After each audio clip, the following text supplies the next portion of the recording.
Chapter 161. Wyrm followed Erica to the mansion's dining room. After a simple lunch, Erica said to Wyrm, "Your Majesty, there's something I need to trouble you with." Looking at Erica kneeling on one knee and lowering her head, Wyrm walked to Erica and held her shoulder. "I don't need to bow and scrape, and there's no need to call me Your Majesty, just call me Wyrm." "Yes, Lord Wyrm." As a king, Wyrm's words were irrefutable.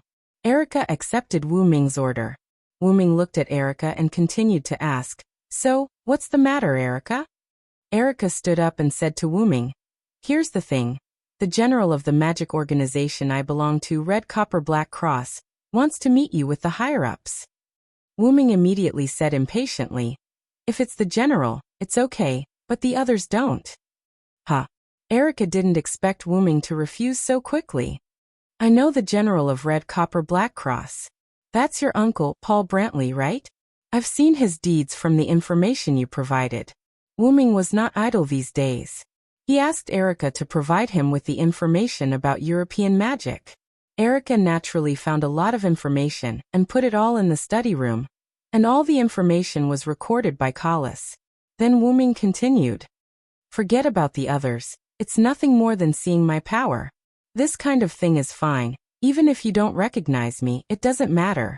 Wyrm said casually, "Your Majesty, please think twice. If they don't see you, they won't feel at ease." Erica said. Looking at Erica, who knelt on one knee again, Wyrm stroked his forehead helplessly. All right, I got it. Let's just meet. Also, didn't I say that you can just call me by my name?" "Yes, Wyrm-sama." Later, Wyrm followed Erica to a sparsely populated place in Sardinia. Then a few figures walked out. The leader of the group was an uncle full of youthful vitality. His upright face and intellectual temperament made Wyrm take a second look at him. "Nice to meet you, King of Disobedience. I'm Paul Brantley, the General of Red Copper Black Cross." Paul bowed and said respectfully, "Hello, Mr. Paul. Since you call me King of Disobedience, you must know my identity." Wyrm said casually with his hands in his trousers pockets. "Of course, Your Majesty. Please don't blame Erica. This has nothing to do with Erica. This is because the Magic Association detected 3 types of divine power when we examined the battlefield between you and Welslana and Meckel. Based on Erica's partial report, we determined that you are a disobedient person." Paul said. Wyrm thought about it. When he was judged as the god of disobedience by this world, the magic power he produced would also be judged by this world and transformed into the divine power of this god of disobedience. Therefore, in such a fierce battle, there were only 3 types of divine power left at the scene, and the European Magic Association judged Wyrm as the god of disobedience. "Then do you trust me so much? Aren't you afraid that I will kill all of you?" Instantly, Wyrm showed a dangerous expression. The figures behind Paul took 2 steps back in panic. But Paul and Erica were calm. "I heard from Erica that before you fought with Welslana and Meckel, you had set up a dispersal system. I believe that such a god is worthy of our support." Paul looked at Wyrm's eyes, and his eyes were quite firm. Just like that, no one said anything, and the atmosphere gradually became anxious. Suddenly, Wyrm smiled. "Ha ha ha, as expected of the highest knight with the title of Diable Rouge," Wyrm said. "I've already returned that title to Red Copper Black Cross because of my role as the Commander-in-Chief. Now the title of Diable Rouge is held by Erica," Paul said. "Erica is a very good knight. Although she is not strong enough, her courage to face the god of disobedience for the people is commendable," Wyrm said, then looked at Erica. "Thank you for the compliment, Your Majesty." Erica saluted slightly. "To hear you say that, Erica is worthy of her efforts over the years," Paul said. "So, do you want to see my power?" Wyrm raised a hand and clenched it into a fist. This question. Paul was a little distressed. "What's wrong? What happened?" Wyrm asked. "Actually, another king is coming this way," Paul said with some distress. Wyrm instantly knew what Paul was worried about. The Godslayers were a group of eccentric guys, and because of that, people would serve them as kings. The purpose was to restrict the king's actions. After all, every king was a superbomb that exploded at random times. Every time a king was involved in something, it would cause large-scale catastrophic damage. Not to mention the direct economic losses caused. These magicians also needed to work hard to cover up the truth in the damaged areas. Then I can meet the senior, Wuming said with a smile. Erica and others looked at Wuming with a sure enough he's troublesome look. Then Wuming raised a hand and stretched it forward. Golden ripples appeared, and Wuming took out a golden scepter from it. Wuming held the staff of Ain's Ergong in his hand, and gently tapped the ground with the bottom of the scepter. In an instant, the scene in front of everyone changed, and the surroundings became similar to the Roman Colosseum. Looking at the venue that was a little larger than the Roman Colosseum, and the stars hanging in the sky, everyone was shocked. This is an independent space? And it's a real space. Is this the power of Welslana and Mekker? No, I'm afraid it's the power of the king as the god of disobedience. But can the god of disobedience really obtain the power of other gods? Maybe it's the ability of the king as the god of disobedience. After all, the other godslayers have also admitted that a new compatriot has been born. Listening to the whispers of the people behind Paul, Wuming didn't want to explain anything. He couldn't say that he wasn't from this world, but he was judged as the god of disobedience by the world when he came to this world. If you want to fight, I will come here with the king, how about it? Wuming asked. As you wish, king. Paul bowed to Wuming. Chapter 162. Wuming cancelled the inherent enchantment. After leaving the 6th floor of Nazalik, everyone once again returned to the deserted wasteland. Yo, you are the strange god slayer. Suddenly, a young man's voice came.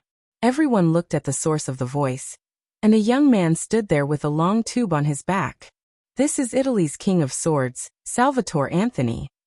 Erica was afraid that Wuming did not know the king, so she deliberately stood behind Wuming and quietly told Wuming. Wuming turned his head and looked at Erica. You are quite loyal, Wuming teased. After all, Erica had just joined Wuming, and she began to think about Wuming. Of course, after all, I chose to be loyal to you, Erica said with a smile.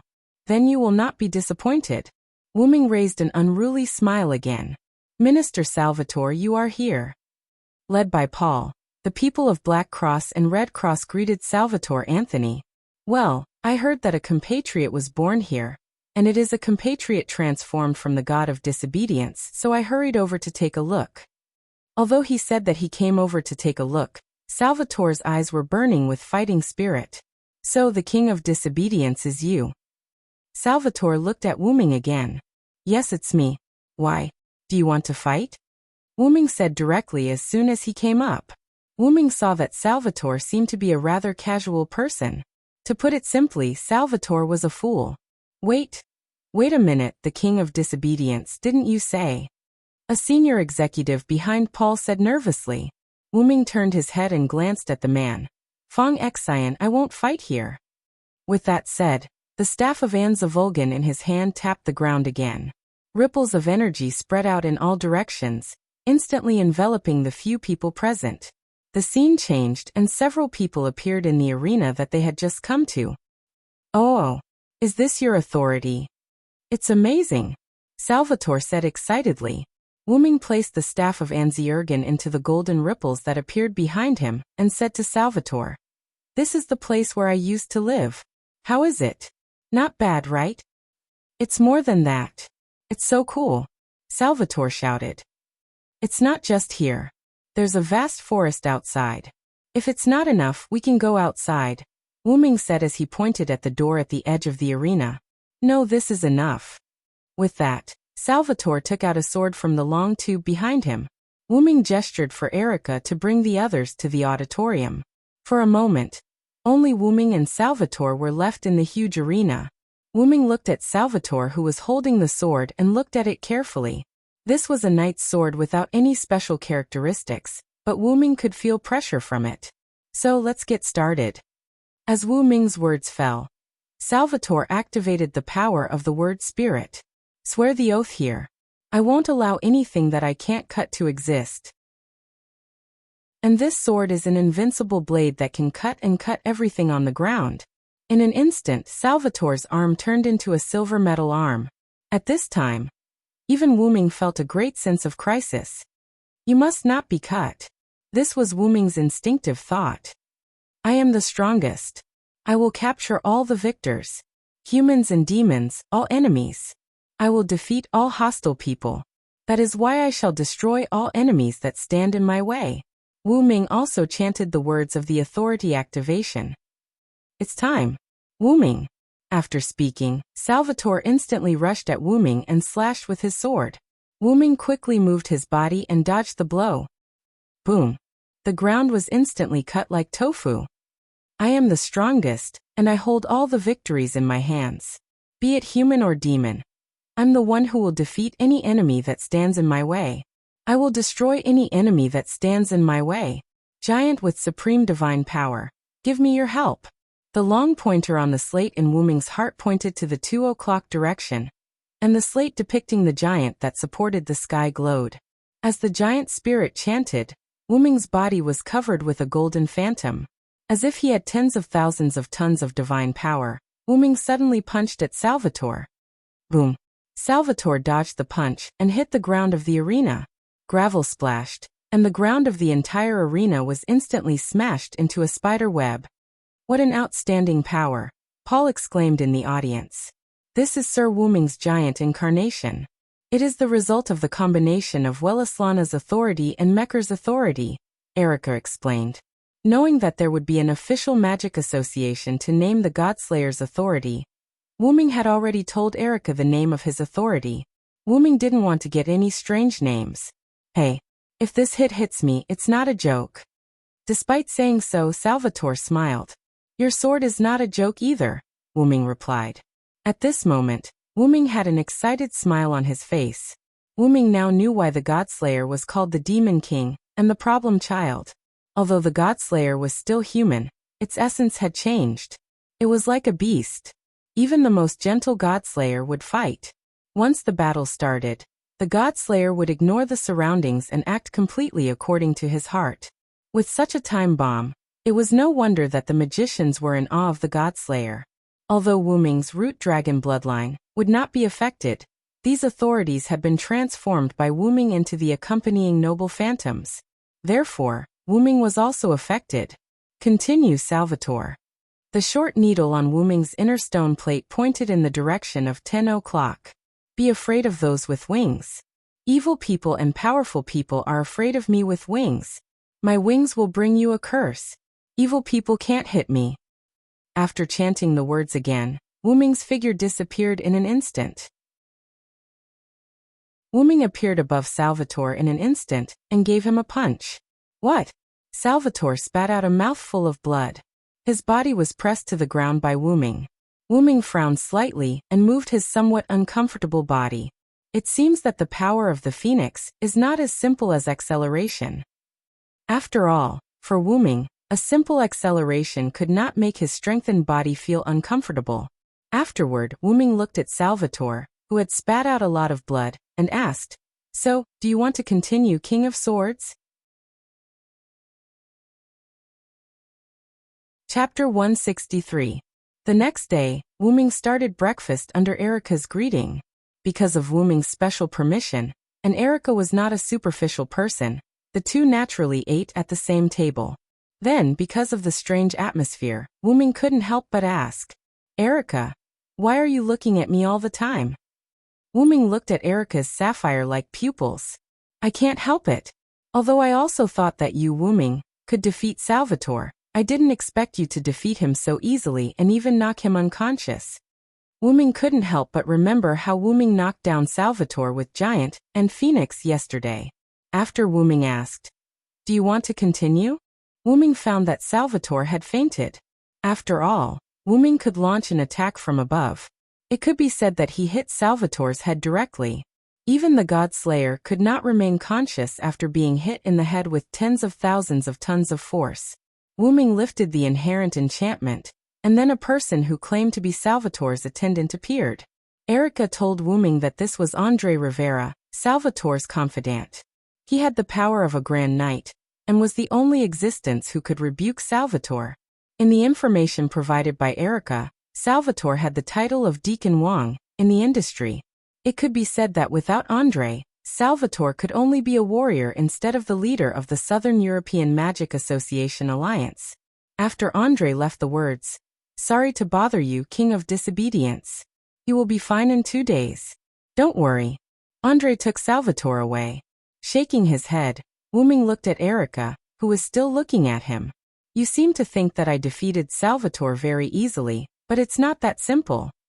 Wuming put down the knife and fork and wiped the corners of his mouth. "The reason why I can easily defeat Salvatore is that the other party doesn't know my authority, and the other is that I directly knocked him out." "Well, actually the latter part was the main point. But you did win the battle with Salvatore," Erica said with a smile. "People often don't care about the process but the result. What's more, the competition before the God-slayers. Please remember this, Lord Wuming." Erica was right. Wuming also knew that sometimes the result was often more important than the process, but it did not mean that he could be arrogant just because he won against Salvatore.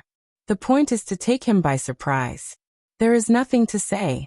If Salvatore is prepared, then it will not be so easy to win next time. After that, Wuming stood up and walked towards the door.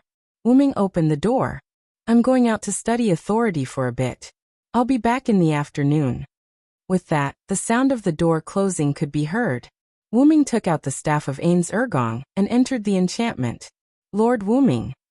As soon as Wuming entered, he saw Satya and Seabass kneeling on one knee to salute him.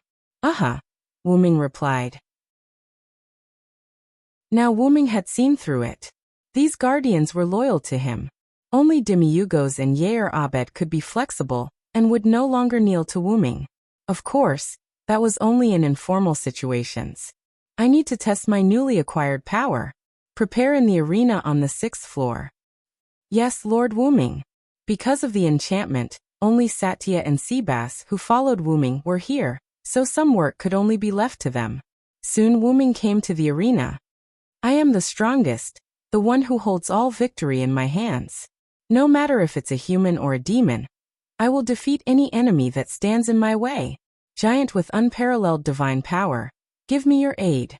As the words were spoken, the long needle on the stone plate of authority pointed at 2 o'clock. Instantly Wuming's surroundings changed. A large amount of golden energy continuously surged out of Wuming's body, forming a tall energy giant. The appearance of the energy giant could not be seen clearly, as if it had been pixelated. The giant's muscles were ligated, and only the lower half of its body was covered by a golden energy battle skirt. The rest of its body was naked. Wuming floated in the head of the energy giant and looked down. So that's how to use the giant incarnation. Then Wuming continued to chant, "All evildoers, be afraid of my power. Now I will have the majesty of 10 mountains, the power of 100 rivers, and the strength of 1,000 dragons. The majestic me will raise the mark of a fierce dragon." The short needle on the stone plate pointed at 1 o'clock. Instantly, the golden energy giant that enveloped Wuming changed. A long dragon tail grew out from behind him, and golden energy dragon scales were densely arranged on the giant's naked skin. His hands and feet became fierce and sharp, and his face that couldn't be seen clearly instantly became real, like a dragon's head, with a pair of fierce dragon horns growing out of his head. At this moment, the golden energy giant had completely turned into a golden energy dragon man. Wuming tested a few other authorities, and the results were different from what he knew. As expected, so the power of authority is not just that. Although these authorities have become my noble phantoms, I still can't completely control them. I still need to train. After all, this was a super high-level spell that Pandora and Epimetheus had set up that affected the whole world. If it was placed in the shape moon world, it could be said to be more powerful than magic. Wuming could not help but think of the night when he was called the God Slayer. After Wuming fell asleep, as if he was dreaming, Wuming came to a place that was completely white. Wuming took 2 steps and stopped. "Master Wuming, someone used an unknown great spell to bring your spirit to this place." Kalis was a noble phantasm that was connected to Wuming's soul, so naturally, she could come with Wuming. "If you want to play tricks, don't blame me for not holding back." Wuming said to the air around him. Wah, don't hit me. Suddenly, a seductive female voice was heard. Wuming turned his head and saw a cute loli with a child's face and body. Her purple waist-length hair was tied into 2 ponytails with a white hairband behind her back. The accessories on her ears were slightly large purple ball-shaped pendants. Although she did not have a figure at all, she was still wearing a thin white low-cut dress. Even so, she was still very seductive. Wuming had never seen a woman with such charm. Wuming guessed that other than Ishtar, whom he met at Mount Abif, no one else could be compared to her. Come, little Wuming, I'm your mother. The little loli opened her arms and hugged Wuming. No. Wuming pushed her head away. Because of her figure, the little loli's hands could not touch Wuming's body. Then, the little loli looked at Wuming with a heartbroken expression. I'm so sad that you treat your mother like this. Sob, sob. Wuming was a little helpless. If you want to sob, you don't have to say it out loud. Then, little Wuming, can you call me mother? The little loli looked at Wuming with an expectant expression. Wuming did not care about the topic and asked directly, Who are you? Chapter 164. At this time, the purple-haired little loli also became serious. I'm Pandora, Pandora. Wuming said while rubbing his chin. Let's just say that Wuming's Nathalikri's Pandora had nothing to do with this. Wuming naturally knew of Pandora, who asked Pandora to be so famous. In Greek mythology, in order to punish the humans who were given fire by Prometheus, the gods specifically ordered Hephaestus, the god of fire, to use the goddess as the foundation of water and earth to create a beautiful woman. This woman's name was Pandora. Every god gave Pandora something, causing Pandora to become a perfect woman. The gods married her to Epimetheus, the younger brother of Prometheus. Then the gods gave Pandora a box. Driven by curiosity, Pandora opened Pandora's box, which released disasters, plagues, and scourges. Although Pandora closed the box in time, the disasters, plagues, and scourges had already escaped. Only the hope given by Athena remained. Then, what were your thoughts when you created the god-slayer, Pandora? Wuming looked at Pandora fiercely, and directly began to question Pandora. Pandora was stunned for a moment. Then her eyes turned red, tears flowed down, and she began to cry. Wah! Looking at Pandora who began to cry, Wuming was a little panicked. Wuming wanted to directly question Pandora, but Wuming did not expect Pandora to cry like this. Wuming, who had never made a girl cry, was at a loss. Then, Wuming could only copy the way he comforted Mayu, hugging Pandora in his arms and stroking her head. Sorry, I was too serious. I apologize, please forgive me.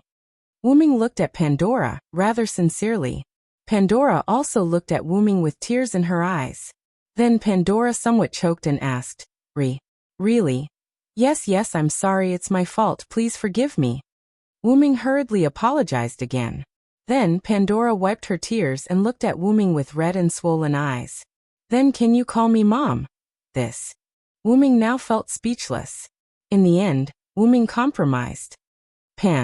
Sister Pandora. Although Pandora was still a little dissatisfied, Wuming still said firmly, Just call me sister, if you can't then forget it. Then. All right then, Pandora said. Then Pandora hugged Wuming happily and said, Little brother is brother, it's my first time. Listening to this incomparably cheerful voice, Wuming was a little speechless. He wondered if Pandora's crying just now was an act. Okay, Pandora, it's time to answer my question. Wuming patted Pandora's back and said, Yes, what question? Pandora let go of Wuming with a happy face. What exactly is a godslayer? Why can I, a person who is not from this world, obtain authority? What is the use of authority? The godslayer is the product of a worldwide curse that Epimetheus and I created together. It is a guardian to help humans through difficult times. Pandora replied. And the reason you can obtain omnipotence is because I want you to become a god-slayer. It's that simple. As for authority, this needs to be judged and used by yourself. Besides, the god-slayer is an existence that can automatically increase power, so authority is slowly grasped.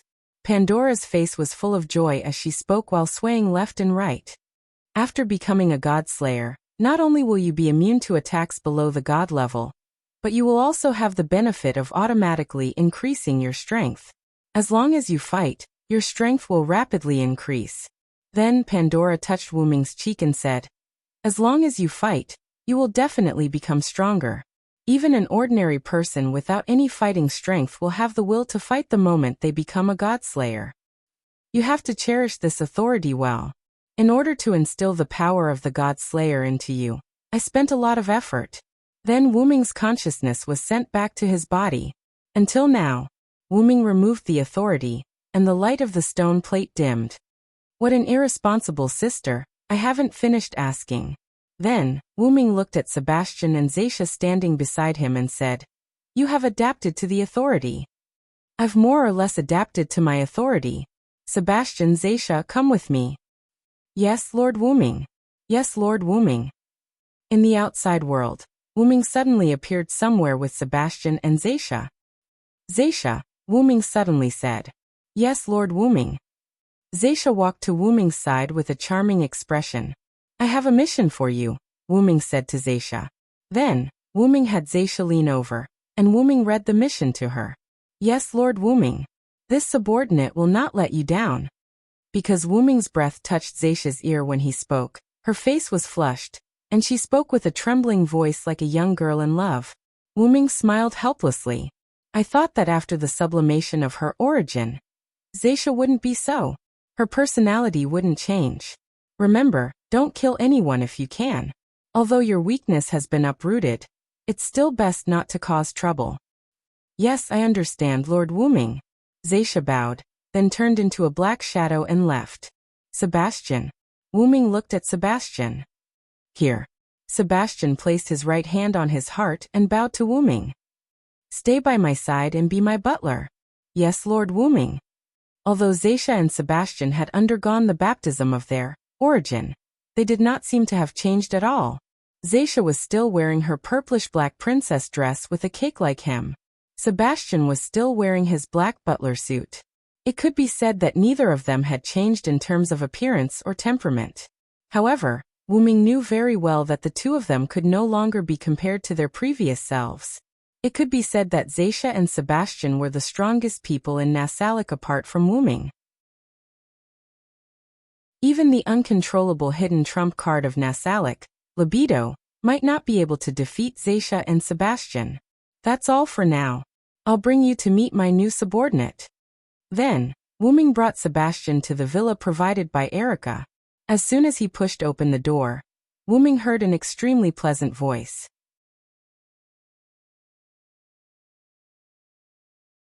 Chapter 165. Wu Ming pushed the door open and entered. What he saw was Erica entertaining an exceptionally beautiful girl. The girl looked about 20 years old. She had long golden wavy hair shining with brilliance. She looked very beautiful and her skin was white and delicate. Her clothes were matched with a white coat, a short knitted dress and pants under the coat, and black boots. You must be the seventh godslayer, Sir Wu Ming. I am Alice Louise of Nafar. Nice to meet you, Sir Wu Ming. Alice spoke in a calm tone. Coupled with Alice's perfume-like noble temperament, Wu Ming couldn't help but take a second look. Ahem, Sir Wu Ming, it's almost time for you to answer Princess Alice's question. Erica said with some displeasure. After all, such a great beauty is in front of you every day, but you choose to look at someone else, although that person is indeed beautiful. I see. It's nice to meet you, Your Royal Highness Princess Alice. Wu Ming said with an elegant aristocrat's salute. In the information provided by Erica, there was this Princess Alice. Duke Godding's daughter, known as Princess Alice to the outside world, became the Speaker of the Sage Council of Greenwich at the age of 16. Now she stepped down from the position of the Speaker of the Sage Council of Greenwich, and was the current special advisor. Because of her extremely high magic talent, she was also known as the White Witch G. Speaking of this White Witch G, she was amazing. She was a genius girl who could fight the Godslayer with wisdom and courage. The British Godslayer, Alexander Gascoigne, was known as the son of the Black Prince Yarek. The Black Prince was once driven out of the United Kingdom by the White Witch G, Princess Alice, and Erica's uncle, Paul Brantley. Because his authority was inclined to support and character, the Black Prince did not entangle too much with Alice and Paul but chose to retreat. Not only did this bring benefits to Alice, but it also gave Paul, a Grand Knight, an unsurpassable reputation. The story of the Witch G and the Grand Knight working together to fight against the Godslayer, and successfully driving him away, was widely known by magicians. It was also because of this that Alice was called the Princess and Paul became the commander of the Black Cross. As a Godslayer himself, Wyrm naturally knew how terrifying a Godslayer was. Even if the Black Prince Yarek, the Godslayer, didn't have a strong combat ability, he shouldn't be underestimated. Moreover, it was mainly Alice's wisdom that played a role. Paul was only a supporting force. To be able to use her wits and the power of a Grand Knight to chase away a Godslayer was already a testament to Alice's shocking intelligence. Coupled with her heaven-shaking beauty, Wyrm couldn't help but look at her in a new light. So, what is Princess Alice doing here? Wyrm began to ask Alice, going straight to the point. At this point, Alice felt a little awkward. Actually, I'm here to stop your duel with the Sword King. Alice received news that the 7th king had been born in Italy. Soon after, Alice received news that the Sword King was on his way to Italy. Moreover, the 7th king still stayed in Italy and did not leave. Alice, who had super high wisdom, immediately figured out why the other party was in a hurry to Italy. With Alice's understanding of the stupid Sword King, he must have gone to spar with the new king. Moreover, when Alice was about to use Ghost Body to go to Italy, she was discovered by her housekeeper and nanny, Erickson. So under Erickson's strong opposition and physical control, Alice was kept in the United Kingdom. Although it's a little late, I still want to thank you for not causing irreparable damage to the surroundings because of your duel with Salvatore. Alice said with a slight smile. The news that the King of Disobedience Wyrm and the Sword King Salvatore Tony had a duel in the King of Disobedience's own barrier, and one spread like wildfire.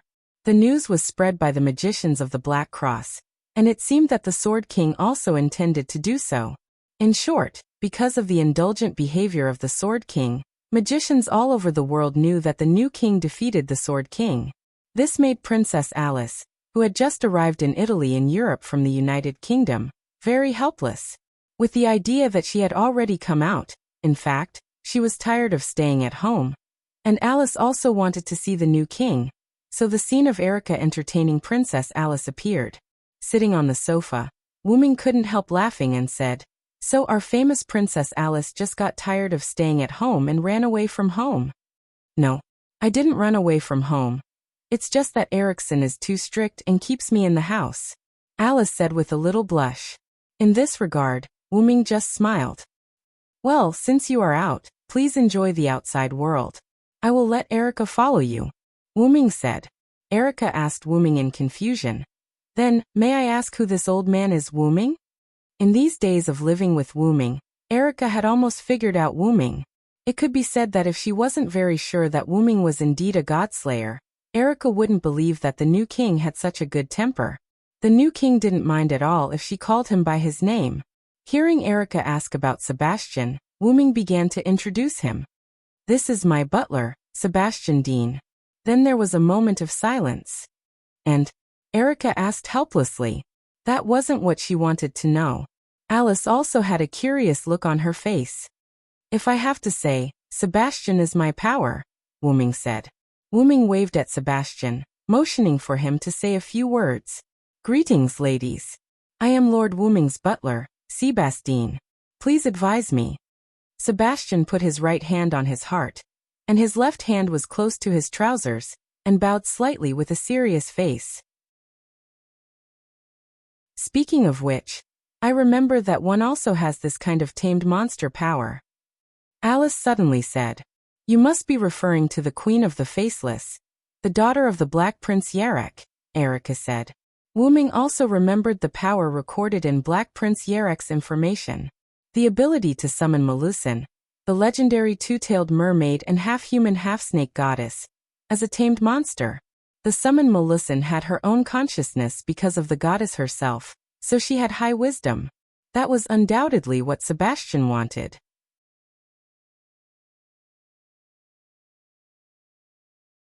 Chapter 166. Thinking of this, Wuming shook his head and said, "Even so, Sebastian is not a familiar." After looking at Erica, Wuming looked at Alice and continued, "In terms of strength alone, Sebastian is almost comparable to any of the Godslayers." As soon as these words came out, Erica and Alice were a little surprised. The reason why the Godslayers were called Godslayers was that in addition to having the authority to kill the god of death, they also had a super high level of physical defense. The Godslayer had a magic immune body that was immune to divine attacks, and the body of the Godslayer also had super high endurance in terms of defense against physical damage. At the very least, they would not be injured under a series of conditions that were fatal to humans, such as being stabbed with a knife and jumping down from a high-rise building. As for large-caliber sniper rifles, it was hard to say. After all, no one dared to use a sniper rifle to experiment on the Godslayer, and the magicians disdained and dared not use sniper rifles on the Godslayer. In case the Godslayer did not die, then they would face a punishment more terrifying than the catastrophe and the god of disobedience. No country or organization would be able to bear such a burden. When the Far East Island invaded China in the mid-19th century, they contradicted the second Godslayer, the Wuxia King of China, Luo Hao. As a result, the Wuxia King single-handedly attacked their home base, grabbed their official government leaders, and directly caused the failure of the invasion war. At that time, they used the top magic weapons at that time, and the power of the entire country could not stop a Godslayer. Since then, no one had underestimated the Godslayer. Even the kindest Madame Aisha, who did not want to fight, could not be underestimated. This was because the Godslayer had the power to cause trouble. Once he caused trouble, it would be as troublesome as several Godslayers combined. Alice and Paul could join forces to repel the Godslayer, Black Prince Yarek. Firstly, the series of events that Black Prince Yarek had done were too excessive, causing the dissatisfaction of almost all the magicians in Europe. Secondly, Yarek claimed that he was different from other Godslayers, and was a person who fought with his brain. In addition, he lost to Alice in wisdom, which led to Black Prince Yarek's departure. It could be said that if Yarek really wanted to deal with Alice and the others, he would do it even if it was troublesome. It could only be said that Alice had already figured out the Black Prince's personality. She knew that if she could outsmart him, he would not continue to pester her for the sake of his dignity. If it had been any other Godslayer, they would have charged at Alice with their own power, even if they had lost in terms of intelligence. "Sir Wuming, you are exaggerating." Sebastian bowed to Wuming. Wuming had told Sebastian and Sebastian about this world when they were practicing their authority in the underground tomb of Nasarek, so Sebastian knew about the god of disobedience and the Godslayer in this world. "Don't underestimate yourself, Sebastian." Wuming looked at the humble Sebastian and continued, "You should know that you are now my subordinate god. Even if you can't defeat me, you might still be able to win against someone who can't restrain you." Wuming was right. After the baptism of origin, Sebastian could now become a dragon. Not only that, but he was also a dragon close to Wuming, which contained a trace of the power of origin. As long as it was not the kind of authority that could slay a dragon, basically no one could kill Sebastian, who had a strong body. Speaking of dragon attributes, Wuming's attributes had to be talked about. Without the dragon attribute added by the servant, Wuming's origin dragon bloodline was no longer a dragon attribute. The origin dragon was just an addition of the word dragon to its appearance and name.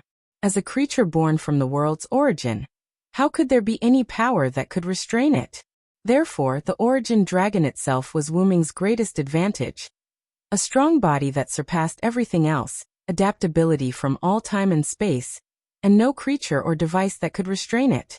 If one had to say, the black mud with the smell of Wuming's hometown that restrained Wuming was the weapon that restrained Wuming. "You're right, Lord Wuming. I was stupid," Sebastian said. Wuming waved his hand and said, "It's not your fault. After all, you just obtained this power. You can feel it after using it once." "Forget it, Sebastian. Go and prepare dinner," Wuming said with a headache. "Yes, Lord Wuming." Sebastian left. Then, Wuming looked at Alice and Erica with a look of disdain. "This is really troublesome. Anyway, you can think of Sebastian's origin however you want." You can think of him as my subordinate god or as my power. That's it, Wu Ming said with a little temper. Then he leaned back on the sofa. Erica and Alice looked at each other, and then they both smiled. You're really like a child, Wu Ming, Erica teased. I didn't expect Lord Wu Ming to have such a cute side, Alice said. Because Alice and Erica were old friends. Erica had told Alice about Wu Ming's easygoing personality, which was why Alice was so presumptuous. Wu Ming looked at the two of them with dead fish eyes. Since he stopped using the body of a servant, Wu Ming's temperament had changed back to that of a teenager. Even though he had been active in Connaught, Britain, and Uruk for nearly 50 years, Wu Ming still had the mentality of a teenager. Actually, if one really had to say, Wu Ming could be considered a problem child. His time as a servant was only slightly affected by his rank and origin at that time. By the way, Alice, you should have other purposes for coming to me, right? Wu Ming ignored the two's teasing and suddenly changed the topic. Alice and Erica also stopped teasing. Then Alice said to Wu Ming, Sama, do you know about Gorgon's stone? Gorgon's stone? Wu Ming muttered. Then Wu Ming asked, is it the Gorgon in Greek mythology? Yes, Alice said, then looked at Erica, motioning Erica to answer for her.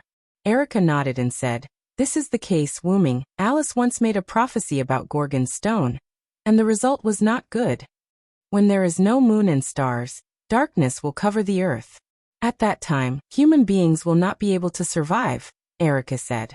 Alice is a witch with the ability of spirit vision. Her prophecies have never failed. Wu Ming sneered at that. So, how about I break the prophecy this time?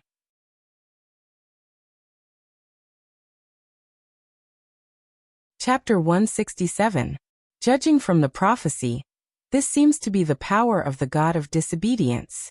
There are only a few gods who are related to Gorgon's stone. Wu Ming held his chin with both hands as he looked at Alice and Erica. The main ones are the three Gorgon sisters, Medusa, Stheno, and Euryale. However, I don't think the three Gorgon sisters who've been belittled as monsters would have the desire to destroy the world. Subsequently, Wu Ming said casually, anyway, give me the Gorgon stone now. I'll settle this. Alice and Erica looked at each other for a moment, then nodded. At night, Wu Ming was alone in his study room. His desk was filled with books, and the books on the bookshelf were different from before. Erica had replaced all the books here. They were all books about myths and legends. Meanwhile, the books on Wu Ming's desk were all about Gorgon. Wu Ming picked up the Gorgon stone in his hand and studied it carefully for a while. The Gorgon stone was an obsidian metal with a portrait of a Gorgon engraved on it. Wu Ming could not help but exclaim as he looked at the Gorgon stone that looked like Medusa's head. This doesn't seem like an ordinary god relic.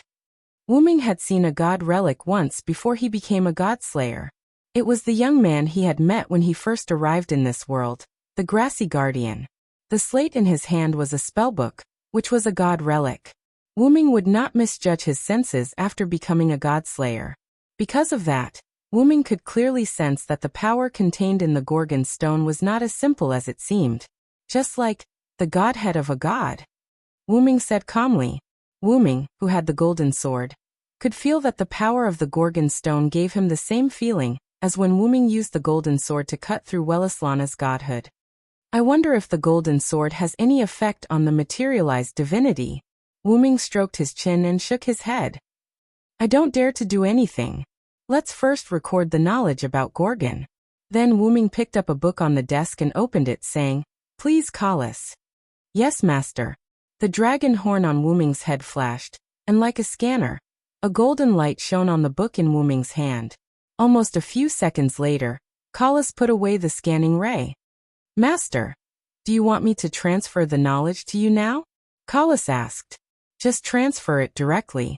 After all, time is running out, Wu Ming said, and then closed his eyes. After a few seconds, Wu Ming opened his eyes. No matter how I look at it, I feel that it's great to have you here, Callas. Wu Ming smiled. That's just because you're lazy, master. Callas said with a helpless tone. After all, Wu Ming had a photographic memory now. However, with Callas here, why would Wu Ming waste time and effort to slowly read these myths by himself? Well, doesn't this show how important you are, my dear Callas? Hurry up and continue to the next book. Try to enter all the knowledge about Gorgon before you go to bed. Yes, yes.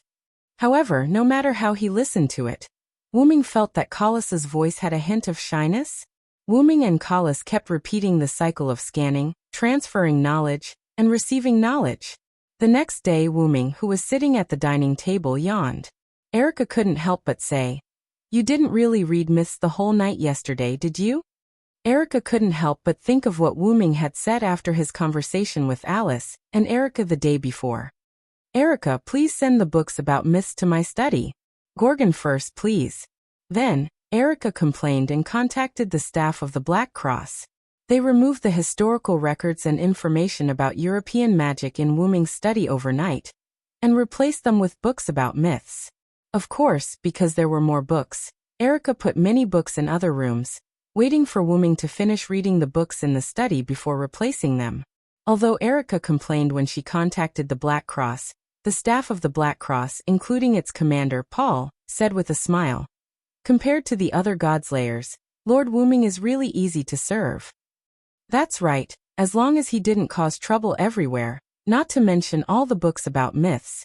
Even if Wyrm wanted to be the commander of the Black Cross, Paul would agree unconditionally. When Wyrm learned these words from Erica, Wyrm's expression was quite strange. Wyrm couldn't help but think, are the Godslayers such a headache for magician? Although it was hard to believe, the Godslayers were such a headache for others. No matter how honest Wyrm was, no matter how much he didn't stir up trouble, no one would be able to put their hearts at ease. After all, among the 7 Godslayers, Madame Aisha, who was known as the one who didn't want to fight the most, also had the power of a natural disaster.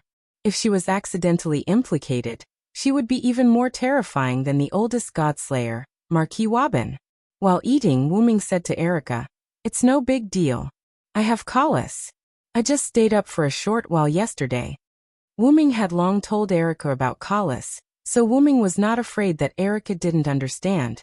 But Alice, a young man who had just come into contact with Wyrm, was quite interested in this Collis that Wyrm mentioned. At this moment, the golden dragon horns on Wyrm's head appeared, and he said, "Actually, to put it bluntly, Master is just lazy in bed." "That's where you're wrong," Wyrm continued after eating a mouthful of rice. "Now I realize that the bed is the greatest invention of mankind." "Collis won't believe an excuse," Collis retorted. Alice watched the conversation between the master and servant with interest. She then asked Wyrm, "Master Wyrm, do you think?" "Master Wyrm, does Ms. Collis belong to you as well?" Wyrm answered after taking a sip of milk, "You can put it that way. You can think of Collis as a super high-level god relic that has its own consciousness." In reality, Wyrm was right. Wasn't Collis, who was connected to Wyrm's soul and had become his relic, Wyrm's authority? Since he was known as the god of disobedience, wasn't his tool a god relic? "Master Wyrm, you're such an interesting person." Alice smiled. It could not be helped. It was impossible for Wyrm not to be special. After all, he was a Godslayer known as the god of disobedience.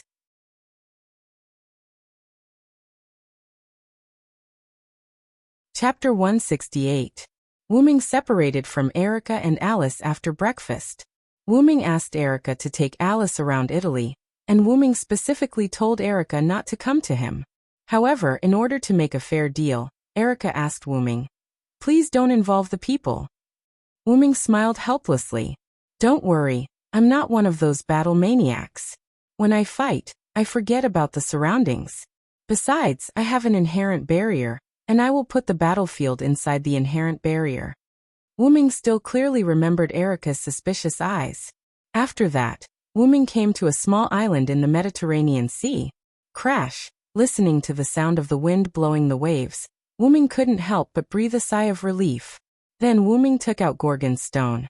Although I can seal Gorgon's stone with a sealing technique, it's better to solve it in one go. After that, Wyrm stretched out his hand and chanted the spell. Create great item, advanced item creation.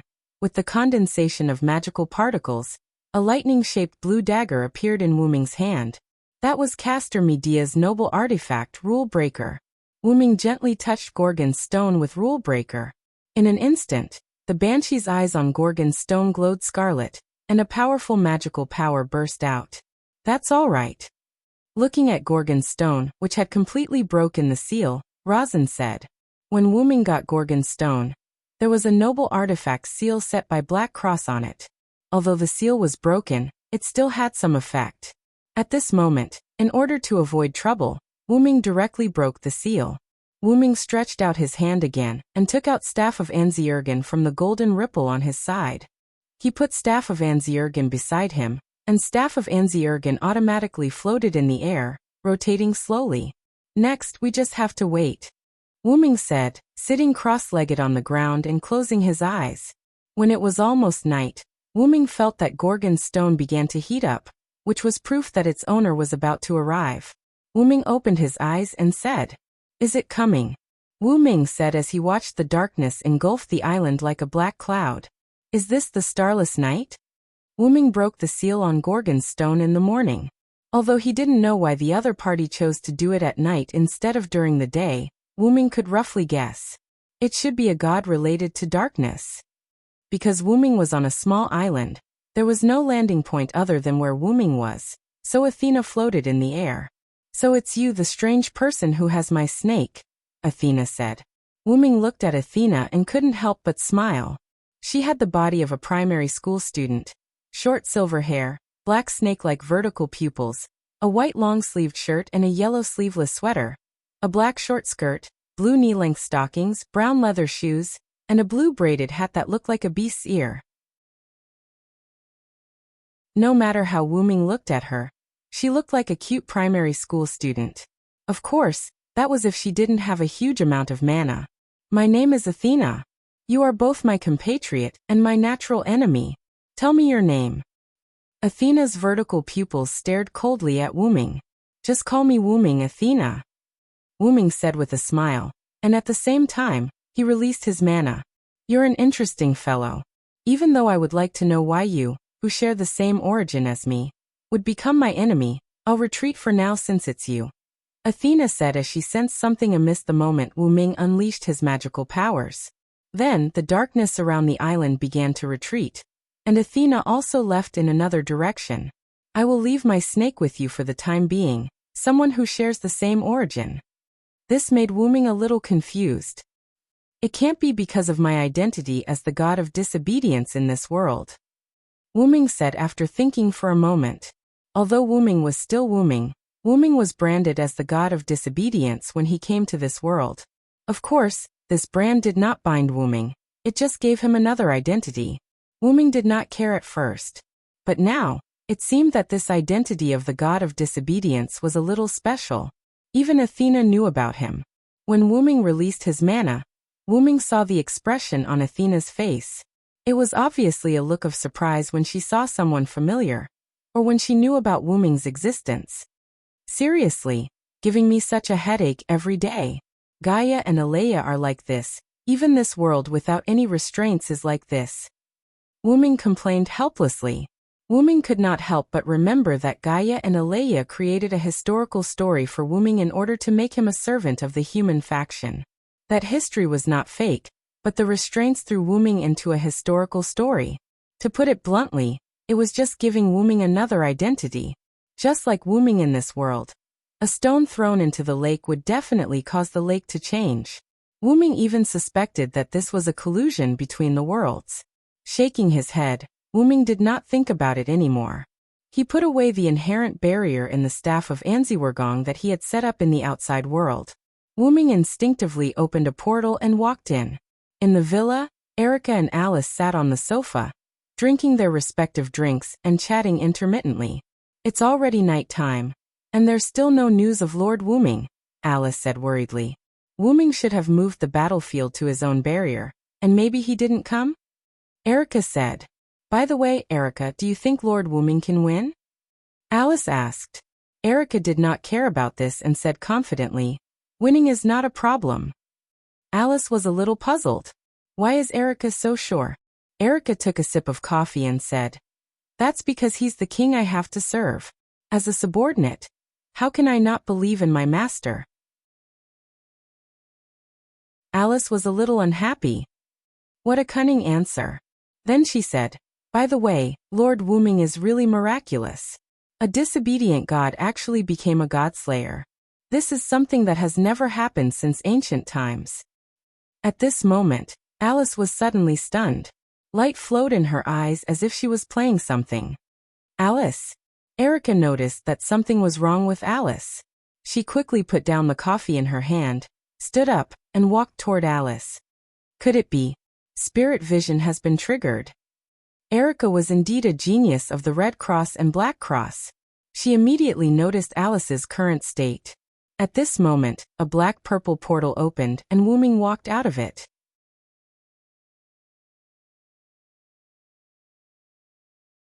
Chapter 169.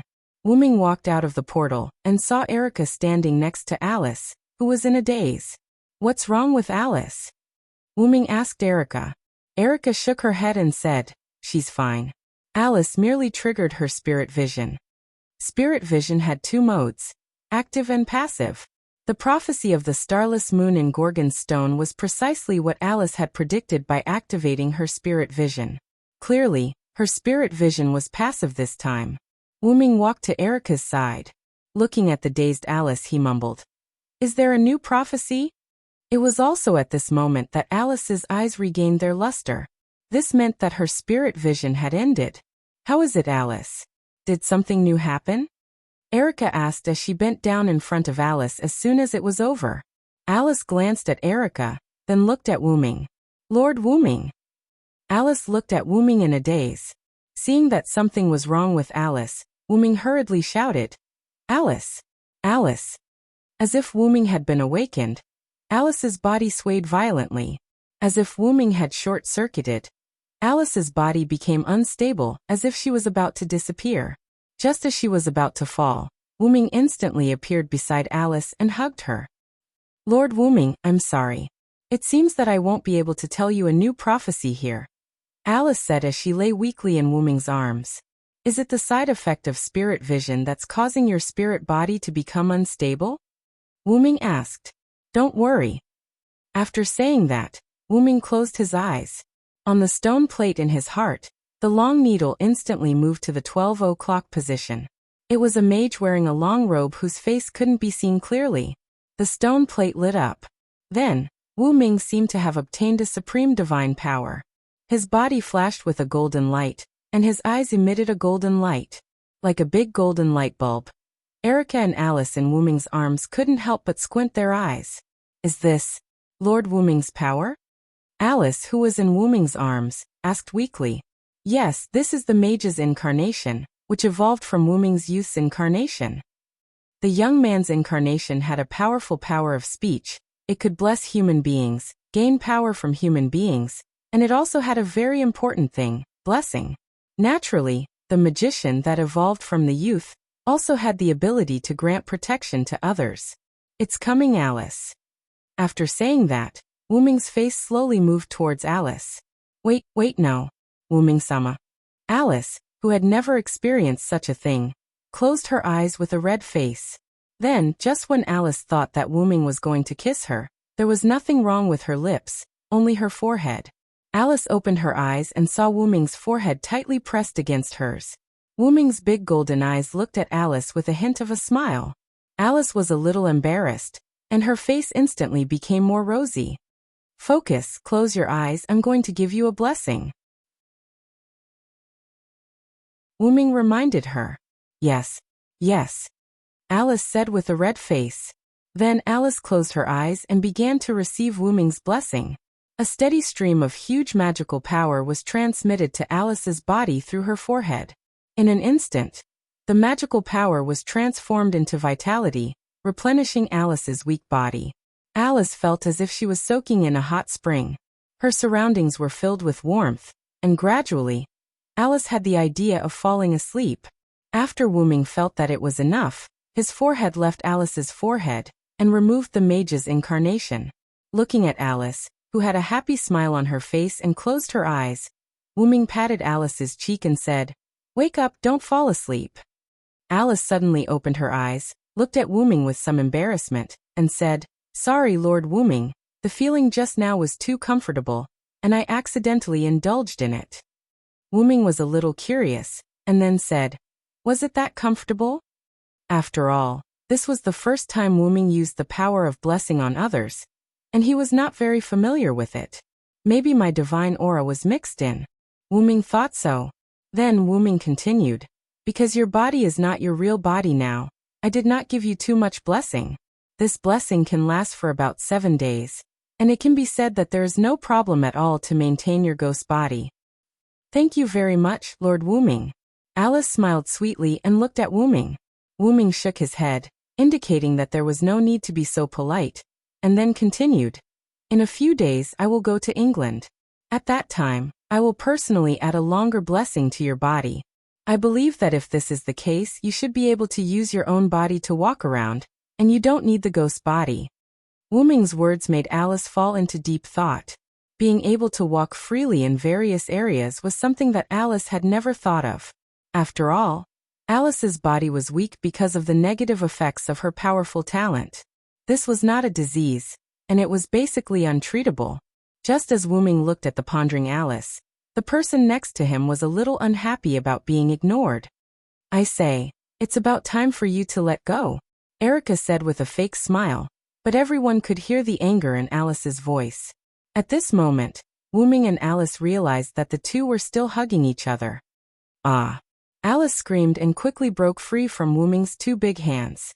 Wuming took the initiative to let go of Alice and smiled awkwardly.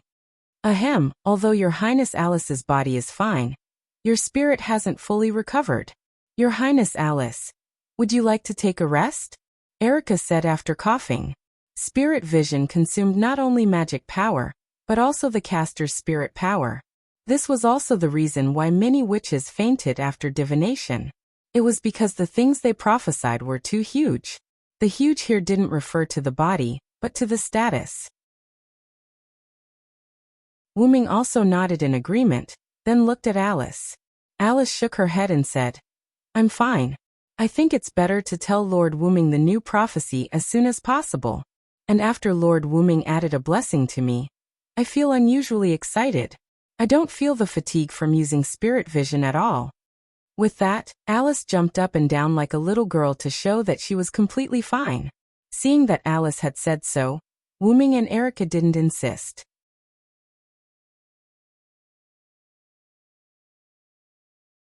Chapter 170. Alice, Wuming, and Erica sat on the sofa together. Then, Yali Anna served drinks for the 3 of them.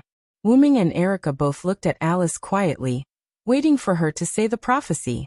The starless night was broken by the legendary dragon. The earth withered, the sea dried up, and the world fell into a dead silence.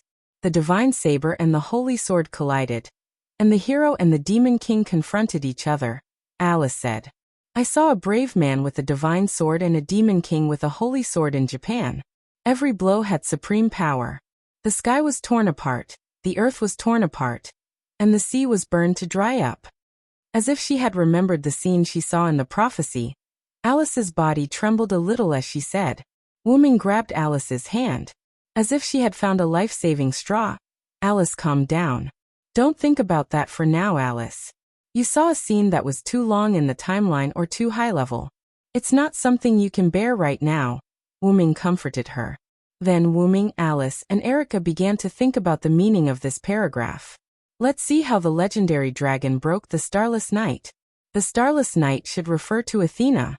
Then, does this legendary dragon refer to Wuming? Erica said. Wuming shook his head and said, "Not necessarily. Athena came today, but she might not have the confidence to attack me. After I said something to Athena, she left on her own." At this moment, Erica said excitedly, "Wait, you didn't kill Athena?" At first, when Wuming returned, Erica didn't ask him if he had killed Athena because of Alice. However, Erica still had confidence in Wuming, so she didn't ask again. Looking at the agitated Erica, Wuming smiled. "Isn't that normal? I'm not in urgent need of authority to increase my strength, and Athena shows no signs of declaring war on me. Isn't this a good result?" Wuming found that the power of Welslana and Mekkel was enough for the time being.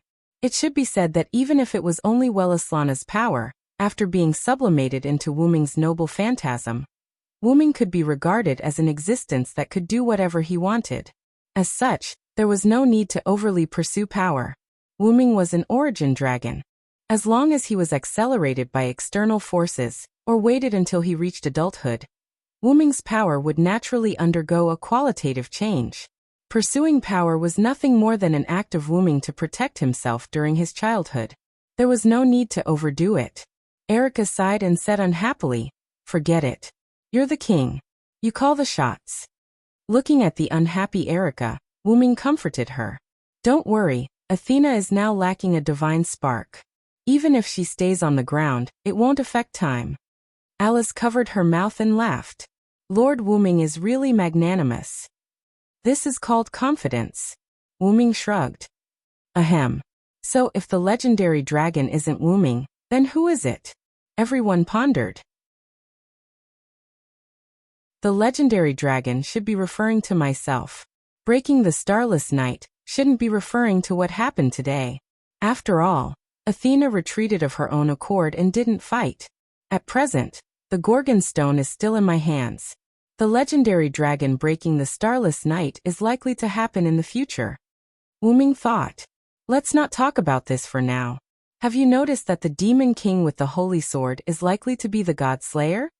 Because his speculation was almost done, Wuming began to change the topic. According to the saying, the confrontation between the hero and the demon king. If the demon king refers to the god slayer, then the hero with the divine sword refers to the god of disobedience, Erica said. And the series of disasters mentioned later are likely to be caused by the descent of the god of disobedience, but it can't be ruled out that it was caused by the god slayer, Alice added. The problem now is the identity of the hero with the divine sword and the demon king with the holy sword. It's easy to find the god slayer with the holy sword. After all, there are only 7 god slayers. But it's hard to say about the god of disobedience with the divine sword. In the myths, there are many gods who use the divine sword as their weapon, Alice said with a headache. Everyone pondered. After a moment, Wuming spoke. Let's not think about this for now. We can't figure it out now. At worst, we'll just deal with it when it comes. Wuming. Lord Wuming. Erica and Alice grumbled. That's enough. Even if the sky falls, there are tall people to hold it up. If you keep thinking so hard, you'll grow old. As he spoke, Wuming stood up. In a few days, Erica and I will send you back to England. You can think about these things then. After that, Wuming left the living room. After Wuming left, Erica sighed. He really isn't worried at all. Erica didn't know whether to be happy or distressed. Should she be happy that her king was confident or distressed that she was too ambitious? Alice smiled faintly and said, "Isn't this good? As a king, you have to have confidence. This is also the charm of a king." "That's because Your Highness Alice has a good mentality. You're the Princess Alice who fought a battle of wits with Black Prince Yarek, and even drove him out of England in the end." "That's all thanks to the help of Miss Erica's uncle, Lord Paul," said Alice. "You're too serious, Your Highness Alice. You'd better go and get some rest. After all, mental exhaustion can't be eliminated." Erica stood up and was about to send Alice back to her room. "I know, Miss Erica. I'll go by myself. By the way, Lord Wuming is really outstanding. You must seize the opportunity." After teasing Erica, Alice walked up the stairs and toward her room. Erica blushed but didn't say anything. Seize the opportunity. On the other side, Wuming sat at his desk and picked up the book that recorded the myths again. "It seems that I have to finish recording the myths as soon as possible, or the sword of spiritual speech will become useless," said Wuming. After learning that the god of disobedience who caused the starless night was Athena, Wuming had thought that he had to record the myths in his spare time. In this world where the god of disobedience often appeared, he couldn't do anything without a store of knowledge. Compared to other authorities, although the sword of spiritual speech hadn't been upgraded or enhanced, it was still Wuming's trump card. After all, this sort of spiritual speech was too unfair. As long as one knew the stories of the gods, they could seal the gods' abilities. The warrior authority, which had been upgraded to a noble artifact, could naturally be used on heroic spirit followers. It was a great weapon. How could he not cherish it?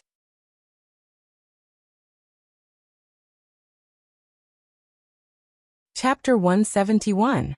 After spending a few days with Wuming, he had almost recorded all the mythical stories provided by Erica's organization, the Black Cross. Of course, it was all thanks to Kalis that he was able to complete it so quickly.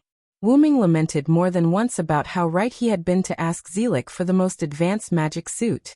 This morning Wuming, Erica, and Alice arrived at the Italian airport. Due to the fact that something so important had happened, Alice had to return to England. Wuming, on the other hand, had nothing else to do now. He was preparing to go to England with Alice and give her real body protection. Erica, on the other hand, was going to follow Wuming to England. What a joke. Even though Wuming was indeed much more harmless than the other Godslayers, Erica was still worried about leaving Wuming alone somewhere else, so she naturally had to follow him. In fact, the reason why the Black Cross and Copper allowed Erica to become Wuming's follower and Wuming's knight was to monitor Wuming for fear that he would do something big. Even so, Wuming could still sense that Erica wasn't just monitoring him, but really wanted to become his knight. That was why Wuming kept her. As for why he didn't directly use teleportation magic, Wuming expressed his helplessness. The constitution of the Godslayers was to repel all magic spells below the divine level, be it beneficial or harmful. Although teleportation magic spells that entered the body could work, it was obvious that teleportation magic couldn't be carried out in the body. This also meant that teleportation magic couldn't work on Wuming. Wuming had used a portal before, but that was because the portal was a channel established in 2 places and didn't have any effect on Wuming's body, so it could be used. It could be considered a trick. However, Wuming hadn't been to England in this world, so he couldn't use the portal. As a last resort, the 3 of them could only take a plane to England at the airport. On the plane, in the first-class cabin, Wuming complained, "I have to say the Godslayer's physique is really troublesome sometimes." "Don't say that, Lord Wuming. Let's not talk about having a problematic physique. Even if it's something even worse, many people would still want to become Godslayers," Alice said with a smile.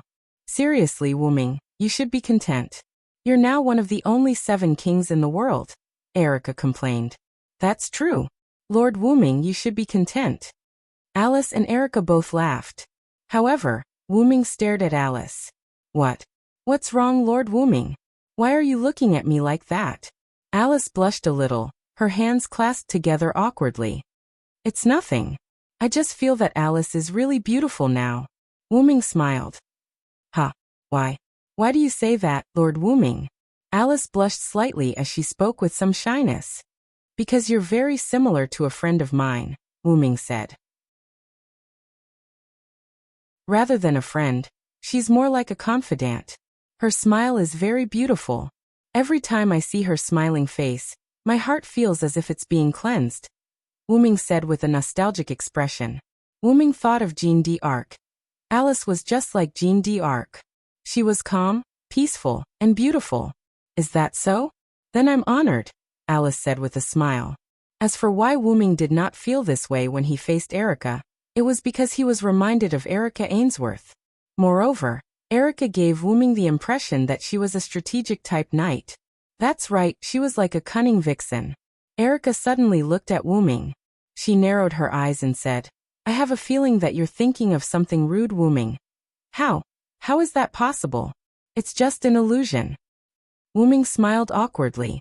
"Then, Lord Wuming, do you mind telling us the name of your friend?"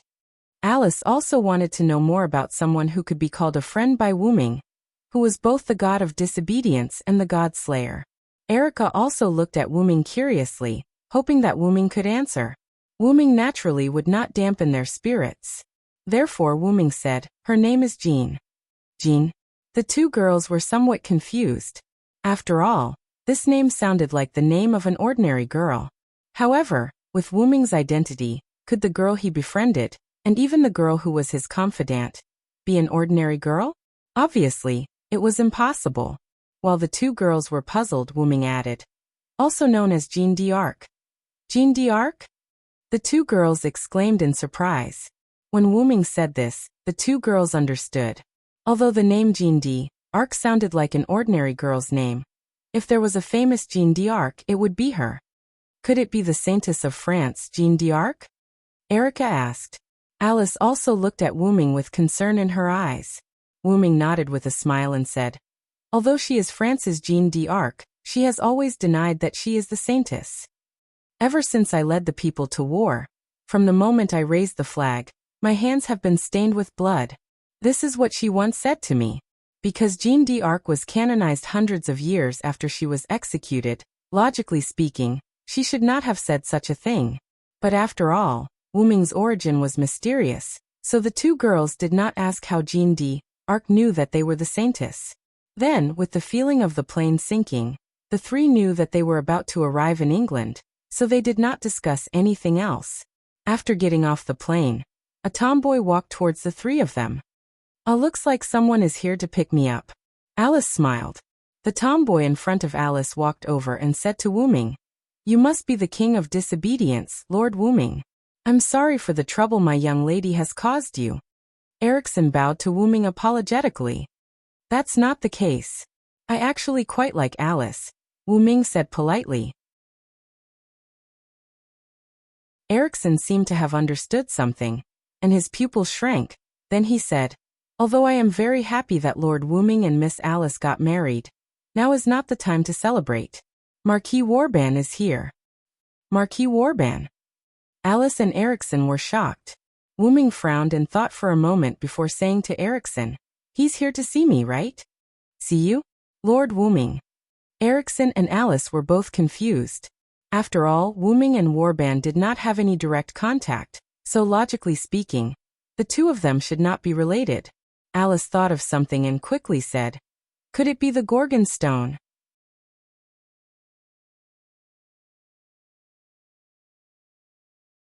Chapter 172. It was an ordinary car.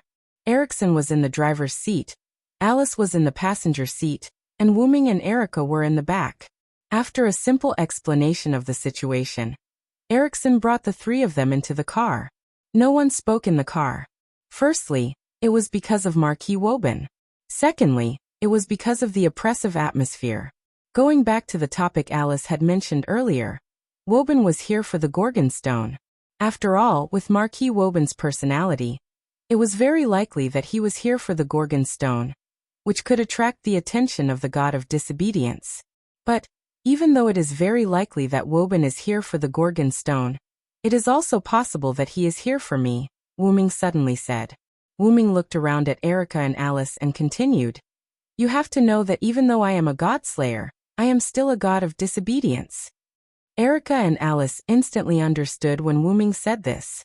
With Marquis Wyrm's personality, he would definitely find a god of disobedience to hunt, but he wouldn't reject a godslayer of his own kind. If there was an existence that was both a godslayer and a god of disobedience, then it is very likely that Marquis Wyrm will come looking for trouble with you, Erica said. Alice said with some concern, not to mention, the Gorgon stone is still in your hands, Lord Wuming. Marquis Wyrm will definitely not mind taking it for himself. He wants to fight me and deal with Athena at the same time? What an energetic old man, Wuming said with some sarcasm. Erikson still maintained his duties as the driver, and didn't say a word. It seemed that Erikson was still a little afraid of Wuming. However, there was nothing that could be done about it. After all, in the eyes of the Sage Council of Greenwich, who specialized in the study of godslayers, all godslayers were terrifying. In any case, the enemy is already here. I'm afraid we have no choice but to fight. Erica sighed. Alice, on the other hand, seemed a little worried. Wuming said, don't worry, Alice. I will fight with Marquis Wyrm within my barrier. It won't affect the surrounding cities. Alice paused for a moment, then nodded. Although Wuming said so, the worry in Alice's eyes was still there. Every time she looked at Wuming, the worry in her eyes deepened. Because of the arrival of Marquis Wuming, Erica and Wuming decided not to go to Alice's house. At the request of Wuming, Erikson stopped the car by the roadside. Wuming and Erica got out of the car. Alice still looked worriedly at Wuming and Erica. Please be extremely careful. If possible, please do not cross swords with Marquis Wyrm. Please use words to resolve the issue. Although Wuming didn't want to complain, Wuming still had to say it in his heart. Is it possible for the Godslayer to resolve the issue with words? Don't worry. With me, Erica Blantley, who has inherited the Diable Dragon, my master will have nothing to worry about, Erica said as she patted her chest. Of course, this was only if she could guarantee that she wouldn't be at a disadvantage when talking with Marquis Wyrm. Alice nodded and said, If it's Miss Erica, I can be a little more assured. Again, please be extremely careful. After that, Erickson sped away from the place even faster than before. Am I that scary? Wuming pointed at himself and said, You're the Demon King. It's natural for Miss Erica to be afraid of you. Erica giggled and covered her mouth. Wuming shrugged helplessly. Then the two of them came to a large building. This was the exclusive residence that the Sage Parliament of Greenwich had built for Marquis Wyrm after learning that he was coming. Wuming and Erica looked at the roof and looked at each other. This should be the address that Erickson provided for Marquis Wyrm. Wuming sighed. Speaking of which, the Sage Council sure has a lot of free time on their hands.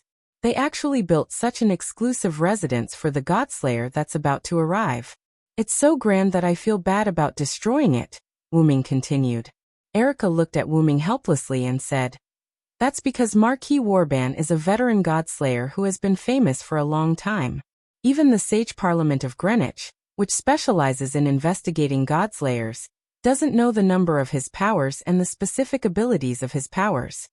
Because the Sage Parliament of Greenwich was established in the middle of the 19th century, and Marquis Wyrm killed a Godslayer in the early 18th century, even the Sage Parliament, which specialized in Godslayers, didn't know about Marquis Wyrm's powers.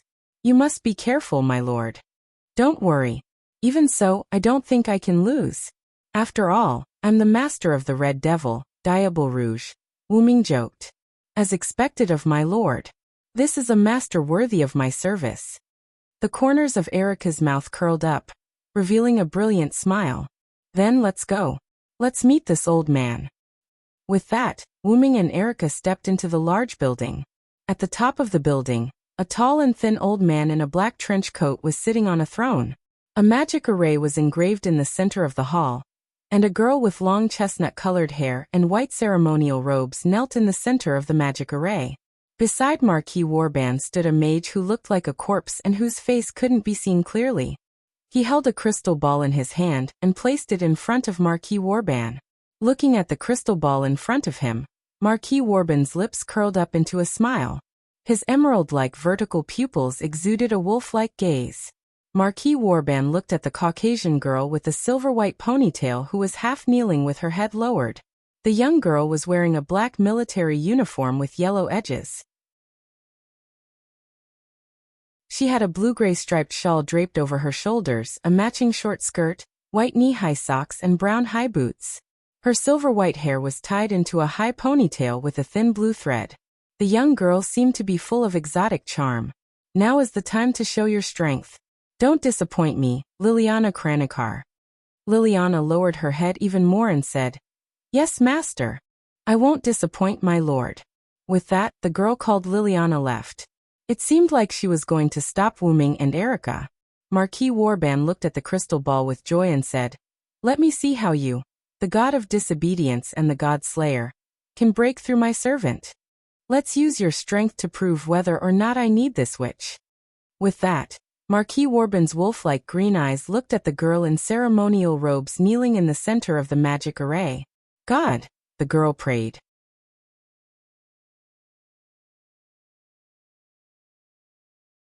Chapter 173. As soon as they walked into the building, Wuming and Erica were attacked by a large number of undead. After slashing the last undead with Reinhardt, Erica turned to Wuming, who had dealt with some of the undead, and was standing by the side, watching her on the phone. After seeing Erica destroy the last undead, Wuming hung up the phone. Thank you for your hard work, Erica. Wuming said. It's my honor to clear the way for Master.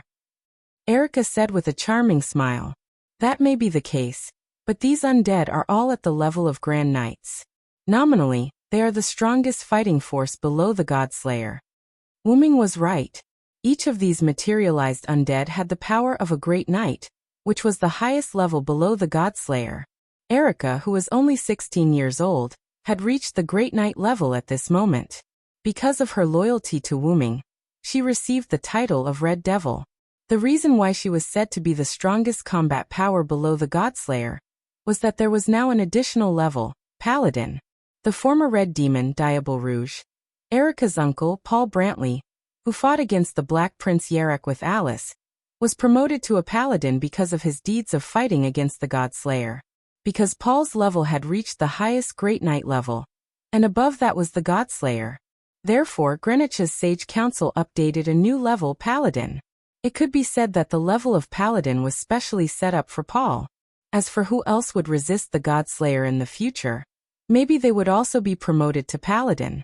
Because the theorem that humans could not defeat the Godslayer had been deeply rooted in people's hearts, the level of Paladin was set up for those who were above Great Knight, but not the Godslayer. Erica, who was only 16 years old, was able to reach the level of Great Knight. Coupled with her excellent character, it could be seen how good Erica was as a knight. Of course, but it would be better if you leave these people to me, Wyrm. I, Erica Brantley, will clear everything for my master. At this moment, Erica was like a proud lioness, full of pride. Yes, next time. I'm in a hurry now. I can't wait to see this old man. Afterward, Wyrm and Erica walked up the stairs leading to a higher floor. Was that a call from Salvatore just now? Erica asked Wyrm as they hurried along. Well, he's the only one who can know my phone number and call me. Wyrm looked a little tired at the moment and sighed. After being knocked unconscious by Wyrm, Salvatore took almost 3 days to wake up. The first thing Salvatore did after waking up was to call Wyrm. At this time, Wyrm came to Marquis Wyrm's building, so the scene of Erica cleaning up the undead appeared. That guy said something like, "You must be looking for trouble with old Master Warband now, so don't die. That old man is quite difficult to deal with, my good friend Wyrm." Speaking of which, when did I become his best friend? Wyrm smiled calmly. It was obvious that he felt helpless towards this fellow. Erica smiled slightly, showing a charming smile at the corner of her mouth. Salvatore must have regarded you as a strong opponent.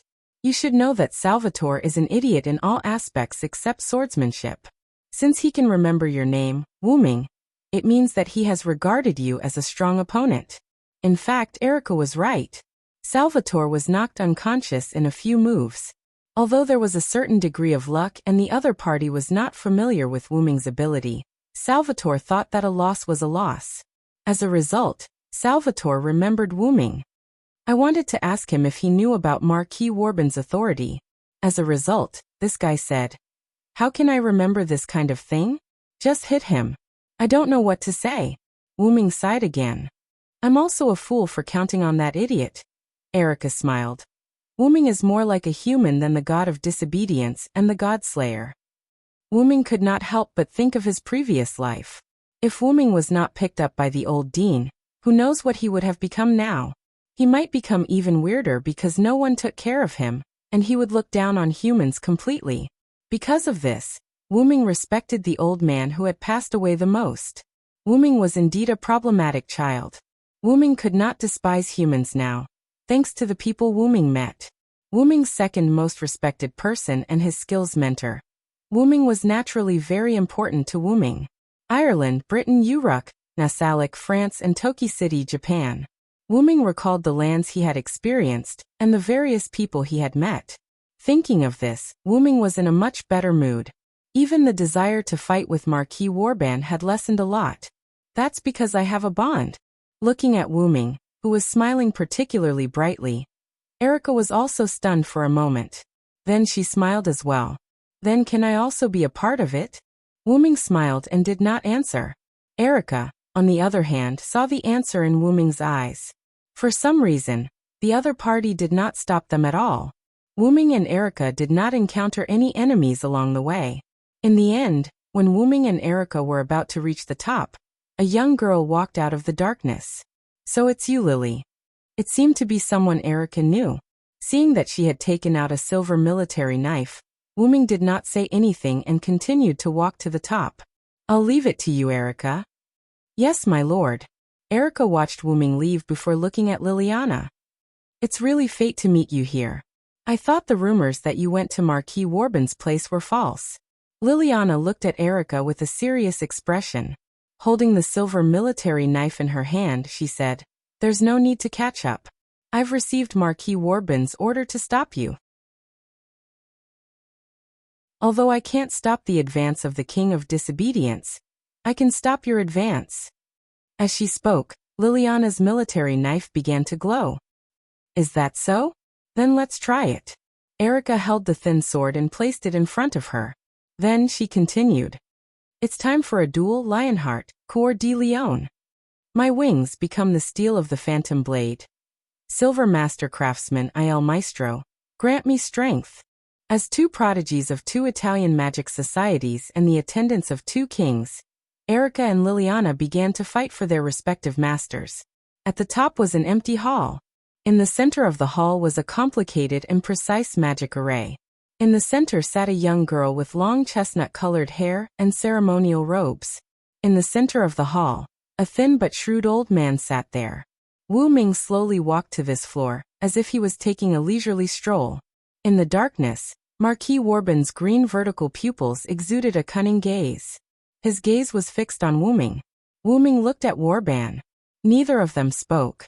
The atmosphere began to become tense. Only the chestnut-haired girl trembled under the pressure of the two kings.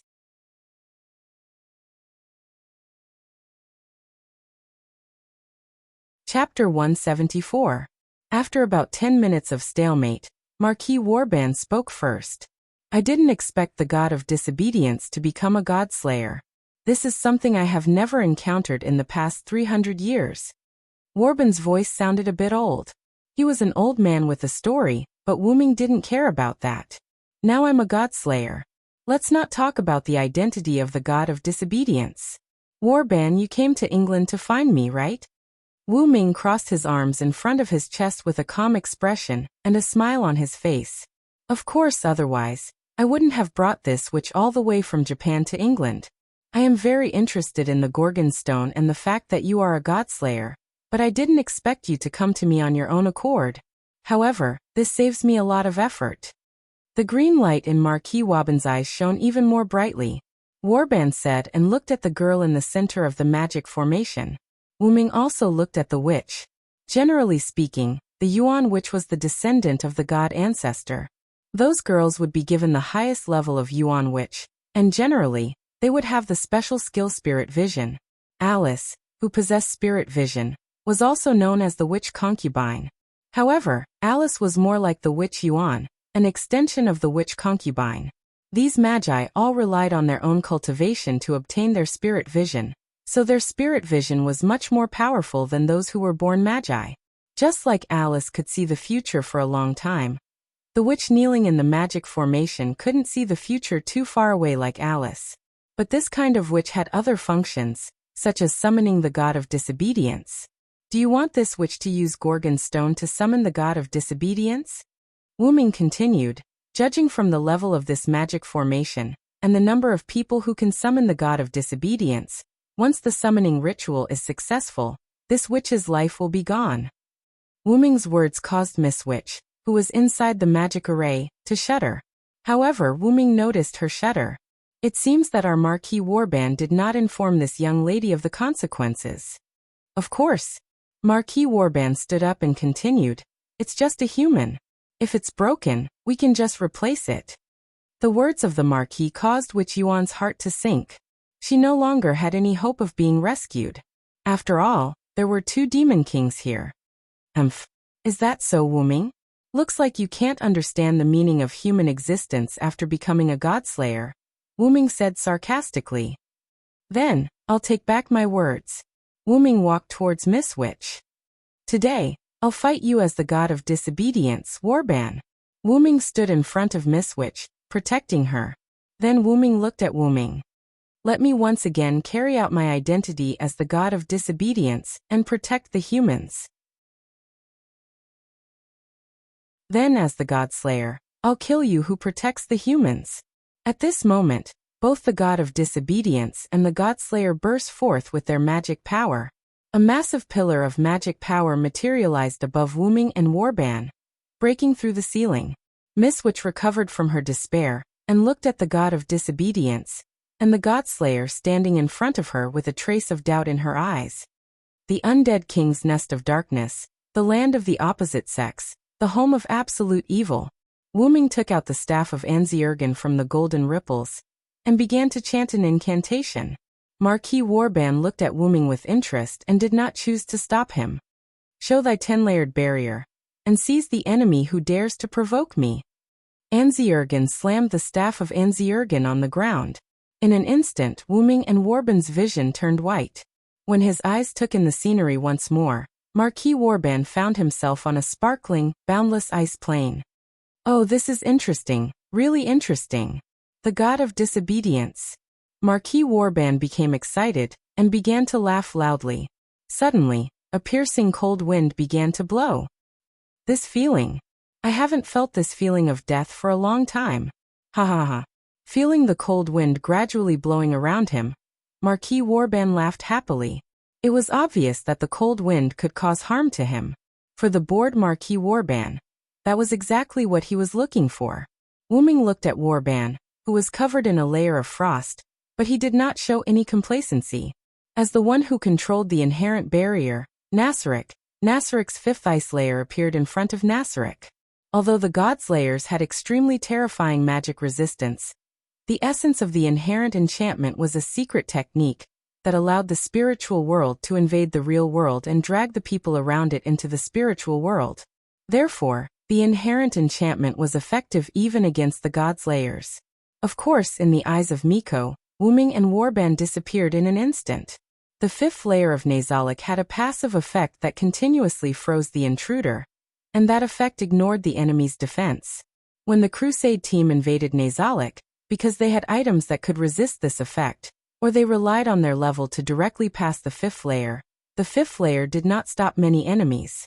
However, this didn't mean that the fifth level of Nasalik and the other areas of Nasalik were weak. The reason why a game was because it was challenging. As a hidden dungeon, it was extremely difficult to clear Nasalik. In addition, Nasalik was transformed into a guild encampment by the current members of Anziwergong, and its performance was enhanced a lot. The reason why the players were able to break through Nasalik was that the enemy had a large number of people, and the second reason was that the enemy had items that could resist the field effect. One must know that the game Yggdrasil was famous for its high degree of freedom, which led to many bug-level items and skills being countered by even more bug-like items and skills. That was why the game Yggdrasil attracted the players with such a high degree of freedom. However, many of the bug-level effects in Nasalik had become great weapons in other worlds without game items. The eternal frozen wind that blew on the ice field was such a negative bug. In short, Marquis Wyrm couldn't stand the damage. However, for the Godslayer's physique, that alone could not kill him. Come on! The unknown god of disobedience! Let me see your power! Marquis Wyrm roared and turned into a giant werewolf. Some of his hair fell from his body, and he turned into a 2-meter-tall gray wolf with rat fur. Awoo! The giant wolves rushed toward Wuming, and their greedy mouths exuded a foul stench. Wuming did not even look at them. He gently raised the staff of Anziwergong, and countless white flames instantly erupted on the giant wolves. In just a flash, Wuming's wolves were all burned to death by Wuming's flames.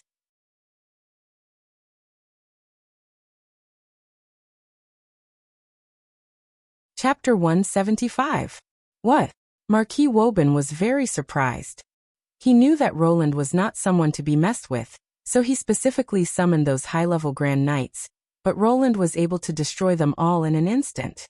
What kind of magic is this? Marquis Wyrm roared from the giant werewolf. A magic trick that works is a good magic trick. Wuming did not answer Marquis Wyrm's question. Instead, he smiled a little sarcastically. The staff of Anziergen had an automatic attack function, and it was comparable to a world-class item with a large number of high-level spells. If the staff of Anziergen didn't have a passive skill like the World's Blessing, it could be said to be a world-class item. Furthermore, The magic within the staff of Ain's Ergong that had been upgraded to a relic had also been upgraded, becoming an existence that could harm the gods. Wuming took the initiative to activate the staff of Anziergen's skill, Holy Fire, which was a 9th-tier spell that dealt great damage to targets with negative justice value. Woban's giant werewolves did not look like they had positive justice value. Naturally, those werewolves were instantly killed. You're right, this is more interesting. Slowly, rain clouds began to gather in the sky within the inherent boundary. Within a few breaths, the rain clouds had completely gathered. Wuming could not help but frown. Nazarik's barrier was good, but it was too similar to the real world. So how about this? Woban's body began to burst out a large amount of curse power, and dark purple lightning condensed in his mouth. With a howl, Wuming spat out the purple lightning from his mouth, and a huge purple lightning pillar rushed toward Wuming. The emerald on the staff of Anziergen flickered, and a large number of green vines broke out of the ice and formed a super thick wooden shield in front of Wuming. Boom! Wuming's figure was buried by a large amount of dust caused by the impact of the lightning and the wooden shield. Wuming's figure instantly appeared on the other side of the smoke. It seems that using magic is too much of a bully for an old man like you who doesn't know magic. Do you need me to fight you without using magic? Wuming mocked. Humph. Stop joking. Even if your magic has reached the realm of gods, it can't do any significant damage to me. You're just saying that because you're at your wit's end. Marquis Oben roared. Tisk, Wuming spat unhappily. In fact, Marquis Wuming was right. Although the magic that Wuming had learned was useful, it was not very useful on the Godslayer who had extremely high resistance to curses. It was the same for the Lune runes. Although Silent Wonder could release the magic god's seal of the first rune, Silent Wonder did not think that the Grade A Noble Phantasm would be able to cause much damage to Marquis Warban. At the very least, he would be able to tear off a layer of Warban's skin. In that case, I'll use this sword. After saying that, Wuming put the staff of Ain's Ergong back into the golden ripple that suddenly appeared, and then took out a silver-white long sword from it. X-Silver, that's the name of this sword. Wuming held the holy sword and said to Wuming, X-Silver. This is X-Silver. Marquis Oben was surprised. Wuming's eyes lit up. Does Marquis Oben also know about this sword? Marquis Oben said with some excitement. Of course, it would be strange if I didn't know about this sword. I didn't expect the 7th Godslayer to be a British silver dragon. The rain clouds in the sky became denser, and the power of lightning contained in them became more powerful. Ha ha ha ha. This trip is really worth it. Marquis Oben laughed and turned back into a human from his werewolf form. The strongest and most mysterious knight of the Knights of the Round Table, King Arthur's most trusted man, one of the only 2 beliefs of the Knights of the Round Table. The noble knight who incarnated into the legendary British silver dragon, Villotharanst. Marquis Oben was a little excited. Such a powerful enemy must be able to satisfy his boredom. When the world judged Wuming as the god of disobedience, Wuming thought of such a result. His own mythology was probably the evolution of what happened to him in the history of the M-shaped moon. And the mythology of the world of the Godslayers was made up by people, so it was not surprising that a god had several divine names, and even a god in other pantheons. Holding the X-Silver in both hands, Wuming said with a smile full of fighting spirit on his face, It doesn't feel good to be known by the later generations, but, Marquis Oben, come and fight me. Wuming's ruby-like eyes flickered. Come Villotharanst. Marquis Oben roared angrily, and his body began to change. This time, the transformation was different from before, as dragon scales began to grow all over his body. Soon, Marquis Oben's transformation was complete, and what appeared in front of Wuming was a giant black dragon with ferocious dragon scales all over its body.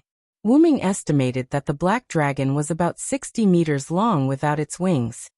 I haven't slain a dragon before, you should feel honored, Oben. So Wuming directly released his noble artifact. The stars hidden in the world.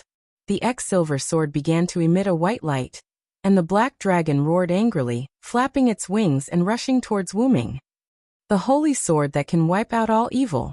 Looking at the charging Oben, Wuming held the sword with both hands. Cracks appeared on the sword, and an even more dazzling golden light burst out from it. Don't cover your light anymore. The silver sword was completely shattered, and a dazzling golden sword of light appeared. It kept floating, and the silver sword fragments attached to the golden sword of light. The black underworld flames that the black dragon spewed out were all blocked by the aurora pillar. Shine! The sword of light expanded and soared into the sky. The black dragon rushed in front of Wuming, and swung its giant dragon claw with a dense aura of death. Silver meteor. Roar, roar, roar.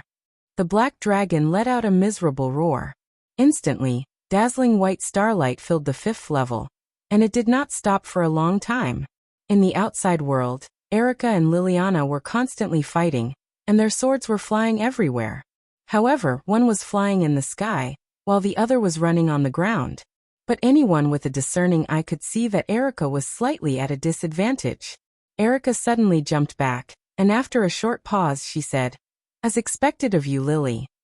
Liliana had the bloodline of the witch, and she had learned the long-lost, difficult flying magic, which was why she could fly in the sky. Don't talk nonsense. This is a battlefield. Liliana was a bit irritable. Erica continued, "Logically speaking, you shouldn't be the kind of person who would accept a brutal demon king like Marquis Oban." Liliana did not say anything. Instead, she looked at Erica with an irritated gaze. Could it be? Erica seemed to have thought of something, and she continued, "Because I'm loyal to Wuming. Your grandfather offered you to Marquis Oban out of jealousy." "TSK," Liliana said unhappily, looking at Erica with an ugly expression. "Talk is useless. Erica Browntree, keep fighting." Having said that, Liliana dashed toward Erica in a flash. "Please wait a moment." Suddenly, an old but rather robust voice sounded.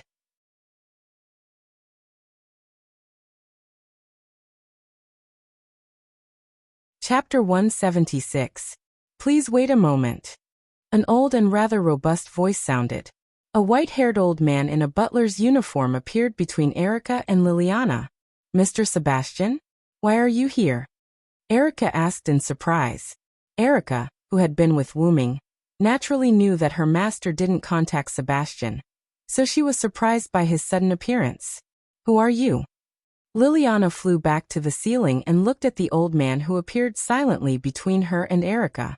"I'm Sebastian Dean, the butler of Lord Wuming. Nice to meet you." Sebastian bowed to Liliana, and then looked at Erica. "Miss Erica, I'm here to support you on the orders of Lord Wuming. Of course, this doesn't mean that Lord Wuming doesn't believe in your abilities. It's just that Lord Wuming chose to send me out as a precaution. After all, this was the temporary lair of the enemy's godslayers, so it was inevitable that accidents would happen. That was why Wuming had Sebastian come to England from Italy. As for why Erica didn't see Wuming contacting Sebastian, it was because everyone in Nazalek had the inherent ability to communicate mentally. Wuming naturally contacted Sebastian without Erica knowing. Then Sebastian said to the two of them, "How about the two of you stop fighting for the time being? With your strength, both of you will only suffer in the end." "Even if you say so, I, Liliana Kranikar, won't back down so easily. As a noble knight, Liliana wouldn't back down even if she knew the outcome of the battle." "I can't pretend that I didn't hear that, Mr. Sebastian. I have a secret technique to deal with Lily." Erica was dissatisfied with Sebastian's words, but after all, Sebastian didn't know Erica well. Erica could win on her own. After all, Erica had something on Sebastian. The two girls retorted, unwilling to be outdone. "Please calm down, Miss Erica, Miss Liliana. The battle between Lord Wuming and Marquis Warban is over." Sebastian calmly said something that couldn't be calmed down. The two girls were shocked. Then, they hurriedly rushed to the top floor. Sebastian, on the other hand, began to walk downstairs. "There's nothing else for me to do. Should I go back to Italy first or stay in England for a while?" Sebastian rubbed his chin. "I remember there was a shop selling biscuits that were very popular on the way here. Should I go and try it?" Sebastian's figure gradually disappeared into the corridor as he spoke. At the top floor of the building, Wanli Furu was sitting in the center of the magic circle in fear. "God, please protect me." Wanli Guyoli closed his eyes and clenched his fists, praying nonstop. Guyoli did not look at Marquis Warban, who was sitting on the throne and looking at the crystal ball beside him. She knew how terrifying the Godslayers were. Not to mention that the one on the throne was the most senior and most brutal of the 7 Godslayers she had met 4 years ago. Originally, Guyoli had been prepared to sacrifice himself before the ceremony, but Marquis Oban's servant of death's cage shattered his resolve. That was the ability to turn the humans, divine beasts, demons, and artificial creatures with souls they had killed into living corpses. In other words, the living dead would be preserved in the world and become absolutely loyal servants. In this way, even if Wanligyu Guyushar were to sacrifice himself, he wouldn't be able to avoid being stabbed by Marquis Oban before committing suicide. In the end, he would still become Marquis Oban's servant. Thus, as if he had accepted his fate, Yoritani accepted Marquis Warban's request, and accepted the fate of being the only supporter of the ritual to summon the god of disobedience. Seeing Miss Liliana being sent out by Marquis Warban, Wanligyu knew that the other king had arrived. It seems like the summoning god relic is in the king's hands. Wanligyu Guyuli thought to herself. She then shook her head. This had nothing to do with a witch like her who had no right to speak. At most, she would interact with the king later. Soon, the other king arrived before Marquis Warban. Looks like a young king.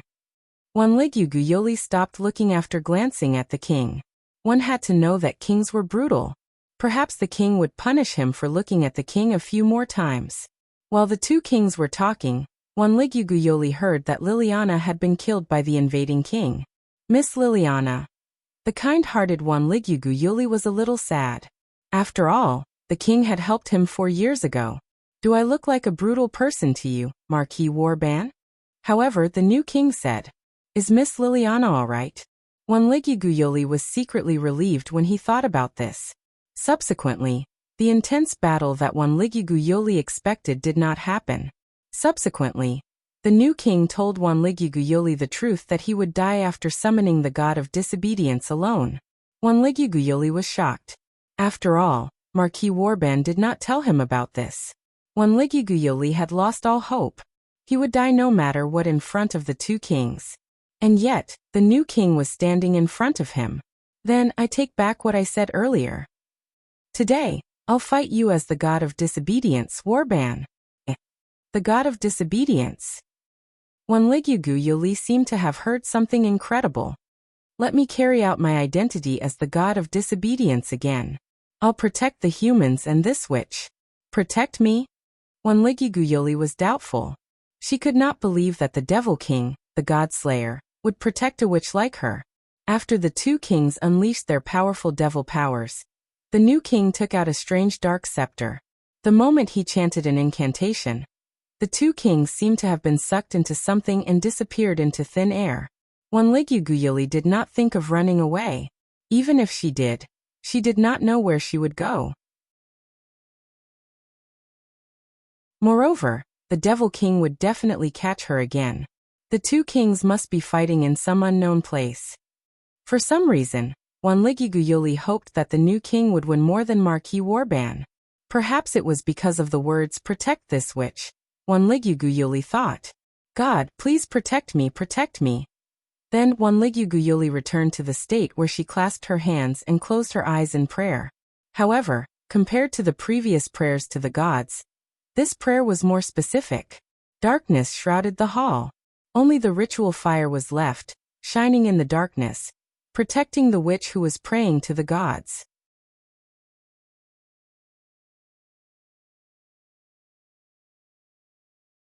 Chapter 177.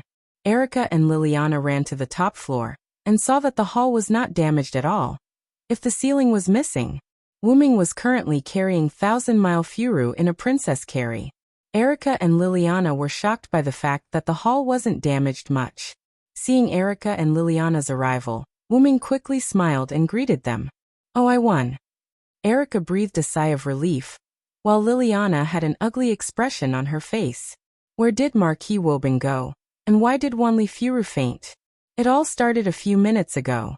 Wuming injured Marquis Woban, who turned into a black dragon, with his noble phantasm, X-Silver Meteor. No, it should be said that he killed him once. Meteor Silver Radiance, X Silver Meteor. Level, EX Type. Evil Noble Phantasm Distance. Maximum Catch. This was a treasure created by the planet's suppression. X Silver Meteor, which was truly freed from the restriction, had the effect of judging the enemy as evil. As long as the enemy was the master's enemy, the person who must be defeated, and so on, the Holy Sword would mark it with the evil attribute. The target of the judgment was both a person and an object, and even concepts such as space and time could be included in the judgment. Wuming didn't even need to mark Marquis Woban with the evil attribute. Marquis Woban, who didn't take human life seriously, had already been judged as evil by X Silver Meteor. Wuming himself didn't slay a dragon, and X Silver didn't have a similar legend, so it couldn't cause additional damage to the dragon. However, Wuming had X Silver Meteor's judgment. Coupled with Wuming's large-scale magic supply, he was able to kill Woban. One should know that the relic X Silver Meteor was one of Wuming's trump cards. If it could not defeat the Godslayer, it would be a disgrace to the sacred sword X Silver. However, Wuming's barrier, Nazalik's fifth layer, was completely destroyed by Wuming's noble phantasm. Marquis Wuming seemed to have the power of resurrection. The moment the fixed boundary was broken, Marquis Wuming released a powerful burst of mana. Then Marquis Wuming and Marquis Wuming returned to the hall. As soon as they met, Marquis Warban clutched his heart weakly. Damn it. You win this time, remember this. Villo the Ransword. With that, Marquis Warban turned into a strong gust of wind, and left the hall without a ceiling. Phew. Wu Ming let out a long sigh and returned the X Silver to the golden ripple. In fact, as the most senior Godslayer, if Marquis Woban had not gotten addicted to the fight, he would have been able to fight Wuming dozens of times, regardless of the final outcome. After Marquis Wuming was infected by the Godslayer's fighting frenzy, he directly used his body to resist Wuming's noble phantasm. The result was failure and even death. That also proved that the Godslayers were a group of problematic children. That was why humans could not ignore the Godslayers and serve them as kings. After Marquis Wuming left, Wuming looked at Wanli Guyoli in the center of the magic circle. As a result, he found that Wanli Guyoli had fainted.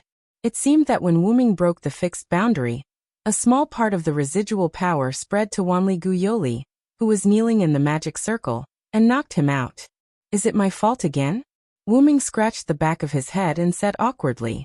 Ever since he became a Godslayer, he liked fighting more and more, especially when it was easy to use too much power in battle. For example, Silent Wonder could weaken the magic attack of the Meteor Silver Splendor when it was about to break through his inherent barrier. That way, he might be able to ensure that Guyoli, who was outside, would not be knocked unconscious by the shockwaves. However, Wuming, who was in the mood to fight, did not care about that. Instead, he increased the power of X Silver Meteor. Naturally, Wanli Guyoli was knocked out. Fortunately, we managed to control it at the last moment. Not just Miss Witch, even Erica and the others in this building would have been affected. Wuming wiped the non-existent cold sweat off his forehead. It seemed that the Godslayer was the Demon King for some reason. Wuming walked to Wanli Guyoli's side and began to check if he had something on his hand. Then, Wuming drew runes out of thin air, and several Lune runes representing healing, cleansing, and holy attached to Wanli Guyoli's body. Then Wuming put one hand under Wanli Guyoli's armpit, and the other hand under Wanli Guyoli's legs, and picked him up in a princess carry. At this time, Erica and Liliana arrived just in time. This was the scene that Erica and Liliana had seen just now. Neither of the two girls spoke, which made Wuming feel awkward. At this moment, for some reason, Wuming felt that he was a pervert who wanted to hold the unconscious girl in his arms. In order to avoid misunderstanding between the two girls, Wuming said with a smile, "Yo, I won." Outside the building, Erickson, who was using the telescopic magic, stopped the magic and called Alice. "Miss Alice, it seems that Lord Wuming won." After sending Alice home, Erickson left and asked Erickson to come here to observe and report the result to Alice. Erickson, on the other hand, could not refuse his master's request. After setting up more barriers, Erickson unhurriedly came to a commanding height near the building. where he observed the abnormality of the building with a telescope. Really? Thank you, Erickson. Come back first. Alice's unique sweet voice came from the other end of the phone, but it was a little weak. Yes, Miss Alice. After that, Erickson quickly left the place as if he was fleeing. It seemed that the two Godslayers here really frightened Erickson. Although Erickson was shocked that the battle between the two kings did not destroy the surroundings, even the building that had been turned into a battlefield, he would never be stingy with his speed when it was time to leave. In a luxurious aristocratic house in a gorgeous room, Alice sat on the bed in her pajamas with a sickly flush on her face. Alice weakly placed the phone on the small table beside her and laid down on the bed. Is the side effect of using spirit vision again? Alice covered herself with the quilt and closed her eyes in pain. Please come quickly, Lord Wyrm.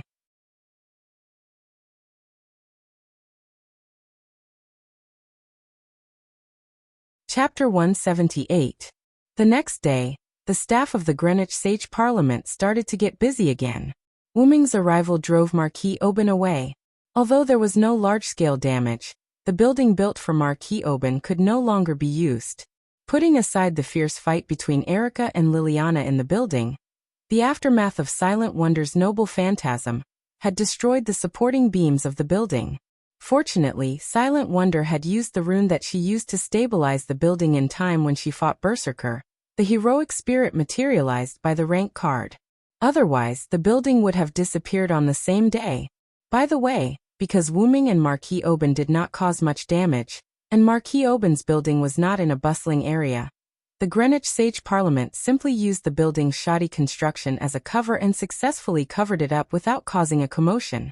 In addition to covering up the truth, the Greenwich Sage Parliament also had to prepare a residence for the remaining Godslayer, namely Wyrm. If the king were to casually stay in a hotel, not to mention whether Wyrm would mind, if the other Godslayers found out, the Greenwich Sage Parliament would probably cease to exist. Marquis Oban did not care. After all, he had just been injured after the fight with Wyrm. However, Bishop Luo Hao from the east would definitely come knocking on his door. Among the Godslayers, the two most arrogant Godslayers were Marquis Oban and Bishop Luo Hao, who were the two most senior Godslayers.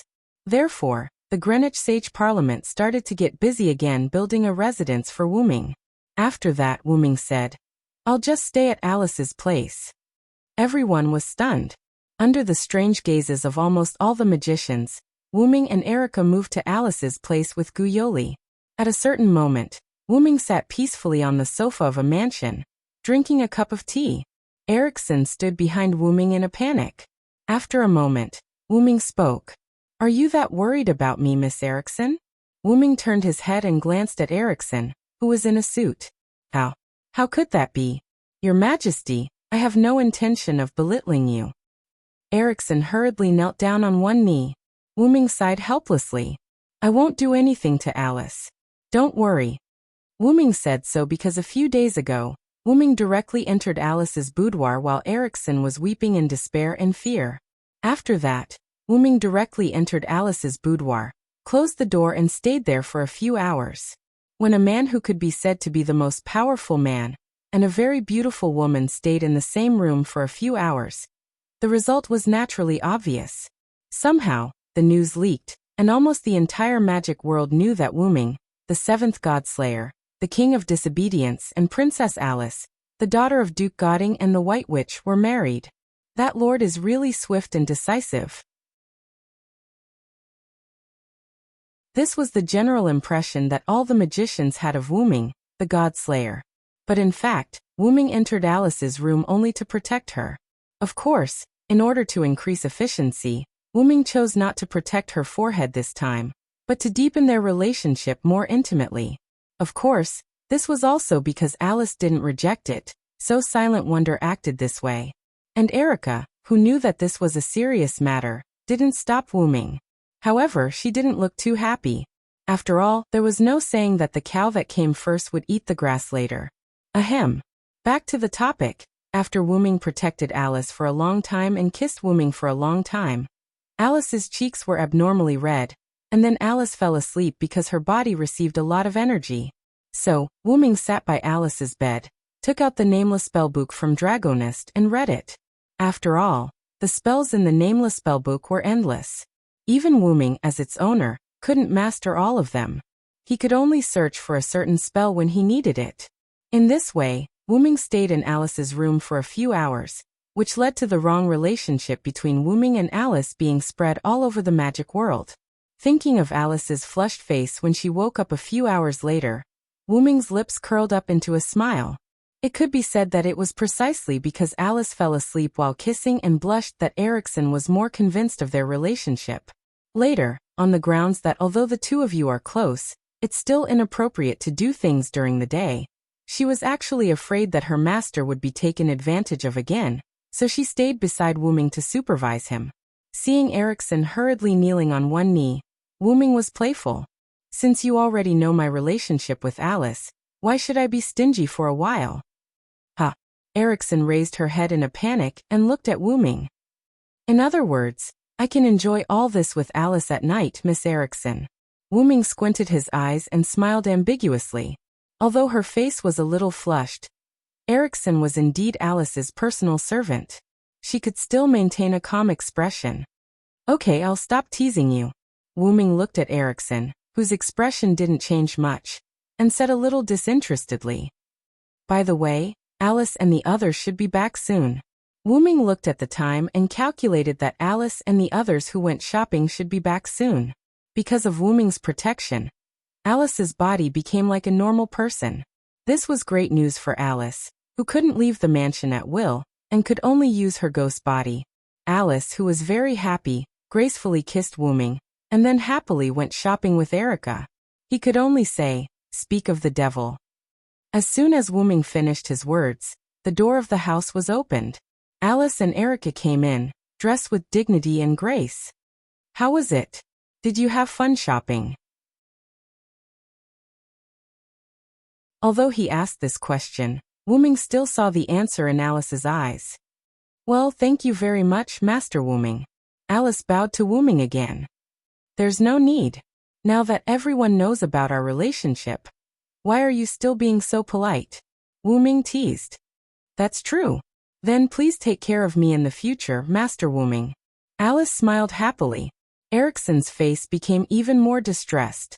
At this moment, she was sad for her master who was involved with the God Slayer. There would be a lot of dangerous things in the future. Ahem, my king, Mariguchi Yuri has been safely sent back to Japan. The History Editing Committee of the local Magic Association has successfully protected him. Erica interrupted the strange atmosphere between Alice and Wuming.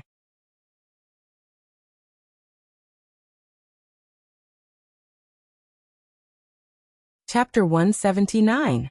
Seeing that they were getting down to business, Wuming and Alice did not continue.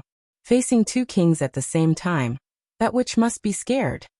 Alice sat on the sofa, and Erikson immediately poured a cup of black tea for Alice. Erikson also sat down and continued. I wasn't scared. The main point is that I heard the report from the escorts. When Wanligu woke up, he asked where our king went. It seems that our king has once again captured the heart of a young girl. Erikson looked at Wuming with a teasing look. Wuming smiled indifferently. Let's stop joking. How is Marquis Woban now? According to the intelligence of the Sage Parliament, the Marquis immediately returned to his base in the Balkans after the battle with you, and then there was no news of him. Alice put down the teacup, put her hands on her lower abdomen, and looked at Wuming elegantly. He used the resurrection authority, so he should not be able to move for a while. Let's not worry about him for now. Wuming crossed his arms and thought for a moment. After all, the restrictions of the resurrection authority were not so easy to break. Even Wuming's vitality, incarnation, which had become a noble phantasm, had restrictions that prevented it from being used for a period of time after the resurrection. After all, it was a complete resurrection, and unlike Marquis Wuming's resurrection, Wuming would recover to his full state after the resurrection. Let's leave it at that for now. Wuming looked around at everyone and stood up. I've decided to leave England tomorrow and go to Japan. Wuming's sudden departure made Alice a little worried. Are you going to verify the contents of the spirit vision? To be honest, Alice was a little worried. After all, the scene she saw was too terrifying. The earth cracked, the sea withered, the volcanoes were ready to erupt, and the sky was filled with smoke and dust. The Divine Sword Envoy and the Divine Sword Envoy were constantly fighting, and destruction was coming. Wyrm was not worried. He used the divine aura and touched Alice's head. "Don't worry, I'll take care of everything." Affected by the holy aura, Alice's heart instantly calmed down. "Don't worry, Your Highness Alice. As the first knight of Wyrm, I'll keep an eye on the king and make sure he doesn't run off," Erica comforted her. Then I'll be counting on you, Miss Erica." Alice smiled sweetly. Wyrm felt a little helpless. She spoke as if it was easy for him to create chaos. But it was clear that the Godslayers had the constitution to create trouble. That night, almost everyone was asleep, including Wyrm. Suddenly, Wyrm opened his eyes and looked in front of him. A loli was lying on Wyrm's body. "What are you doing here?" Wyrm was puzzled when he saw Athena's black pupils. However, Wyrm did not see any fighting spirit in Athena's eyes, so he did not put up any defensive measures. No matter what, they were both gods of disobedience in principle, and both of them were related to the dragon snake god. In fact, there was no need for them to fight to the death. "To be able to wake up the moment I arrived, it seems that you haven't fallen during this period of time, my compatriot." Athena's magnetic voice reached Wyrm's ears. Her snake-like eyes revealed a satisfied look of approval. Wyrm sat up unhurriedly and hugged Athena, who was still sitting on his body. Wyrm was not surprised that Athena could enter the mansion with multiple barriers. After all, Athena was known as the goddess of wisdom. How could a mere modern magic barrier stop Athena? "Why did you suddenly come to me? Are you still chasing after the Gorgon stone?" Wyrm said rather casually and yawned halfway. For some reason, Wyrm felt a sense of familiarity with Athena, so he did not fight with her like last time. Athena did not seem to care about being hugged by Wyrm. To be exact, she enjoyed Wyrm's embrace. Along the way, Athena shifted her body to make herself more comfortable. Athena then looked into Wyrm's eyes seriously and said, "Of course, I'm chasing after the snake." "Of course I've been chasing after the snake, but I didn't sense the snake's presence this time." Athena was right. The aura of the Gorgon stone had indeed disappeared. To be exact, it was sealed by Wyrm. Since Athena retreated, Wyrm knew that he would not be able to get in touch with her for the time being. A powerful god relic like the Gorgon stone would not only attract Athena, but Marquis Warban as well. Therefore, Wyrm used the advanced sealing spell in the Nameless Spellbook and multiple lune runes to completely seal the aura of the Gorgon stone. After hearing Athena's words, Wyrm extended his hand into the golden ripples that appeared in the air, and took out a carved stone that did not contain any mana. "What do you think? It took me a lot of effort to seal the Gorgon stone. In addition to that, I placed it in my authority space. You didn't even notice it when you were so close to it." Wyrm smiled proudly. Athena looked at Wyrm with admiration. "I didn't expect you to have mastered so many powerful sealing spells. You're really something, Villothoranced." Athena could feel the faint connection from the Gorgon stone. She could not help but touch the Gorgon stone. "Moreover, aren't you afraid that I'll take it away from you?" Athena placed her hand on the Gorgon stone with a fierce look in her eyes. Wyrm smiled, then he patted Athena's head and said, "I can see that you don't have any intention of snatching it. And even if you do, I'm confident that I'll be able to take it back after you've done so." Athena smiled and patted Athena's head. Athena could not help but smile when she saw Wyrm's confident expression. She touched Wyrm's face and said, "As expected of the warrior I've chosen, my compatriot and fellow member of the Draconic Serpent. Looking at your confident smile, even I want to have a good fight with you." Athena was known as the goddess of war, so it was not surprising that she would be easily provoked. Seeing the flames of war in Athena's eyes, Wyrm hurriedly interrupted her. "By the way, what are you doing here?" Fortunately, Athena's fighting spirit had yet to take shape. After hearing Wyrm's doubts, Athena calmed down. "I have something I need your help with. I'll take you to a place." Athena jumped down from Wyrm's bed, grabbed Wyrm's hand, and jumped out of the window with Wuming. Just like that, Wuming, one of the only 7 godslayers in the world and one of the 7 kings, ran away with a disobedient god. After Alice and Erica found Wuming, they criticized him more than once, but every time Wuming laughed it off. Of course, this was a story for another day.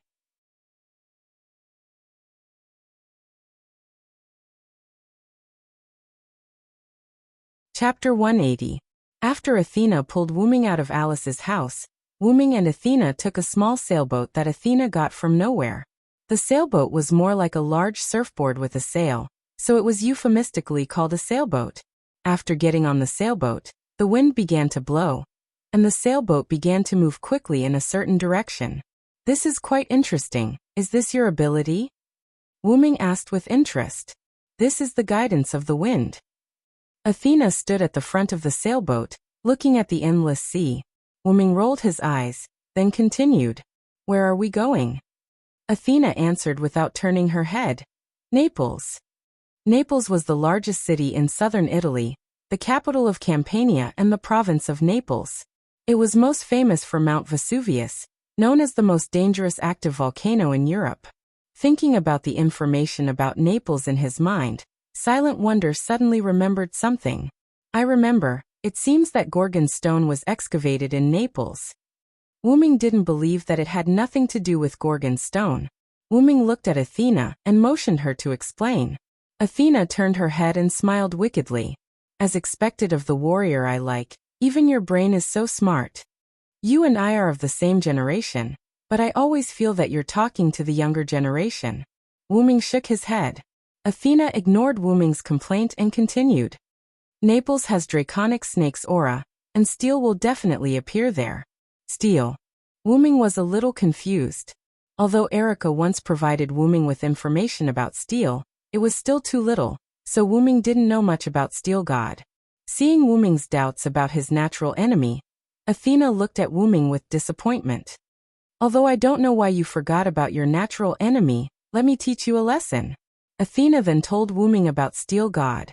Steel God was a metaphor for the smelting process of steel, and the legend that he himself was made of steel, as well as the god of disobedience who killed Draconic Snake. Generally speaking, as long as it was a hero god, they would have Steel God's characteristics. But it wasn't absolute.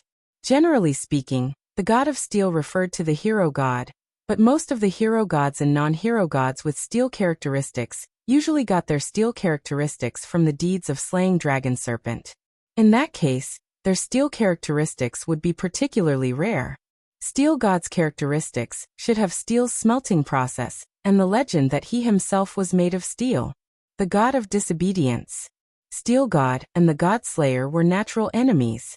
As long as they fought each other, Steel God would become stronger, and the God Slayer would become fanatical and warlike. In addition, Steel God and the god of disobedience related to Draconic Snake were also natural enemies. In other words, Athena, who pursued Gorgon's stone, the snake, and Wuming, the Knight of the Round Table, Villothorancid, were natural enemies of Steel God. Wuming raised his eyebrows. "Do you mean you want me to deal with Steel God? Or do you want to fight with me?" However, for those god of disobedience, there was no such thing as a gang fight. How is that possible? Although I'm not that weak without Snake, I'm still a little weak, so I'm not your opponent. Athena smiled slyly. Wuming was now convinced that Athena must have found out about his identity as the god of disobedience, and that's why she came to him. Previously, Wuming didn't reject Wuming. Now Wuming understood that this was like a cousin, younger cousin, and a cousin, older cousin. Even if they were cousins, they were still related. Of course, Wuming knew what Athena meant. With Wuming, the god of disobedience with a high draconic attribute, the god of steel in the present world would definitely come looking for him. Wuming believed that the god of disobedience with steel attribute would not let him go, no matter what. Athena, who lacked a snake, or the draconic serpent and the god slayer, would not let him go. But that's not bad. I haven't seen the god of steel yet. This is a good opportunity to see him. Wuming's mouth raised again. Athena looked at his smile and smiled. Then Athena flew to Wuming and gently stroked Wuming's face. This concubine likes your unruly smile. It's incomparably delightful. Seeing the fighting spirit in Athena's eyes again, Wuming quickly changed the topic. Ahem. Is there any god relic in Naples? After all, in order to make the god of steel appear, he needed draconic snake, but Athena only said that there was a draconic snake's aura, which meant that there was no god of disobedience with draconic snake attribute, so it was very likely that there was a god relic related to draconic snake. Yes, there is a god relic of Mother Earth there, Athena said. Mother Earth? Wuming remembered the information provided by Erica, which contained information about Mother Earth. Mother Earth, also known as Mother Earth or Mother Earth, referred to the goddess who specialized in fertility and symbolized the grace of the earth. However, not all goddesses in this category could be called Mother Earth. In myths around the world, the gods who could be classified as Mother Earth were powerful masters of maternal power in their mythological system. But in later myths, a large number of Mother Earth were belittled as the wife, sister, or daughter of a male god, or died directly. Take Huaxia as an example. Goddess Hutu, one of the 12 witch ancestors, was a very pure Mother Earth. Hutu incarnated into the 6 paths of reincarnation, and died directly. And the belittled Mother Earth, if Wuming remembered correctly, Athena seemed to be one too. This also explained why Athena in the present world was incomplete, because after she was belittled, the divinity of Mother Earth was split into Gorgon stone. With that thought in mind, Wuming looked at Athena. What are you trying to say with that look in your eyes? Athena said calmly. Nothing, I just thought of something interesting. Wuming smiled casually and stopped thinking about it. After all, Athena could be said to be a friend now, not an enemy, so there was no need to consider fighting her. Athena seemed to have seen through Wuming's thoughts, so she said, Don't be happy too early. I'll fight you sooner or later. This is a war you started, so you have to be responsible for extinguishing it. Wuming, who had just relaxed, froze again. We're here. Wuming snapped back to his senses and looked in Athena's direction. What entered his sight was a huge port. You're tuning in to the Li Mei Sword of Destiny YouTube channel. We're so grateful for your support, and don't forget to subscribe to join us on this incredible journey through captivating stories. Your generosity through donations truly makes a world of difference, as it's the primary source of revenue that allows me to expand and enhance this channel for you.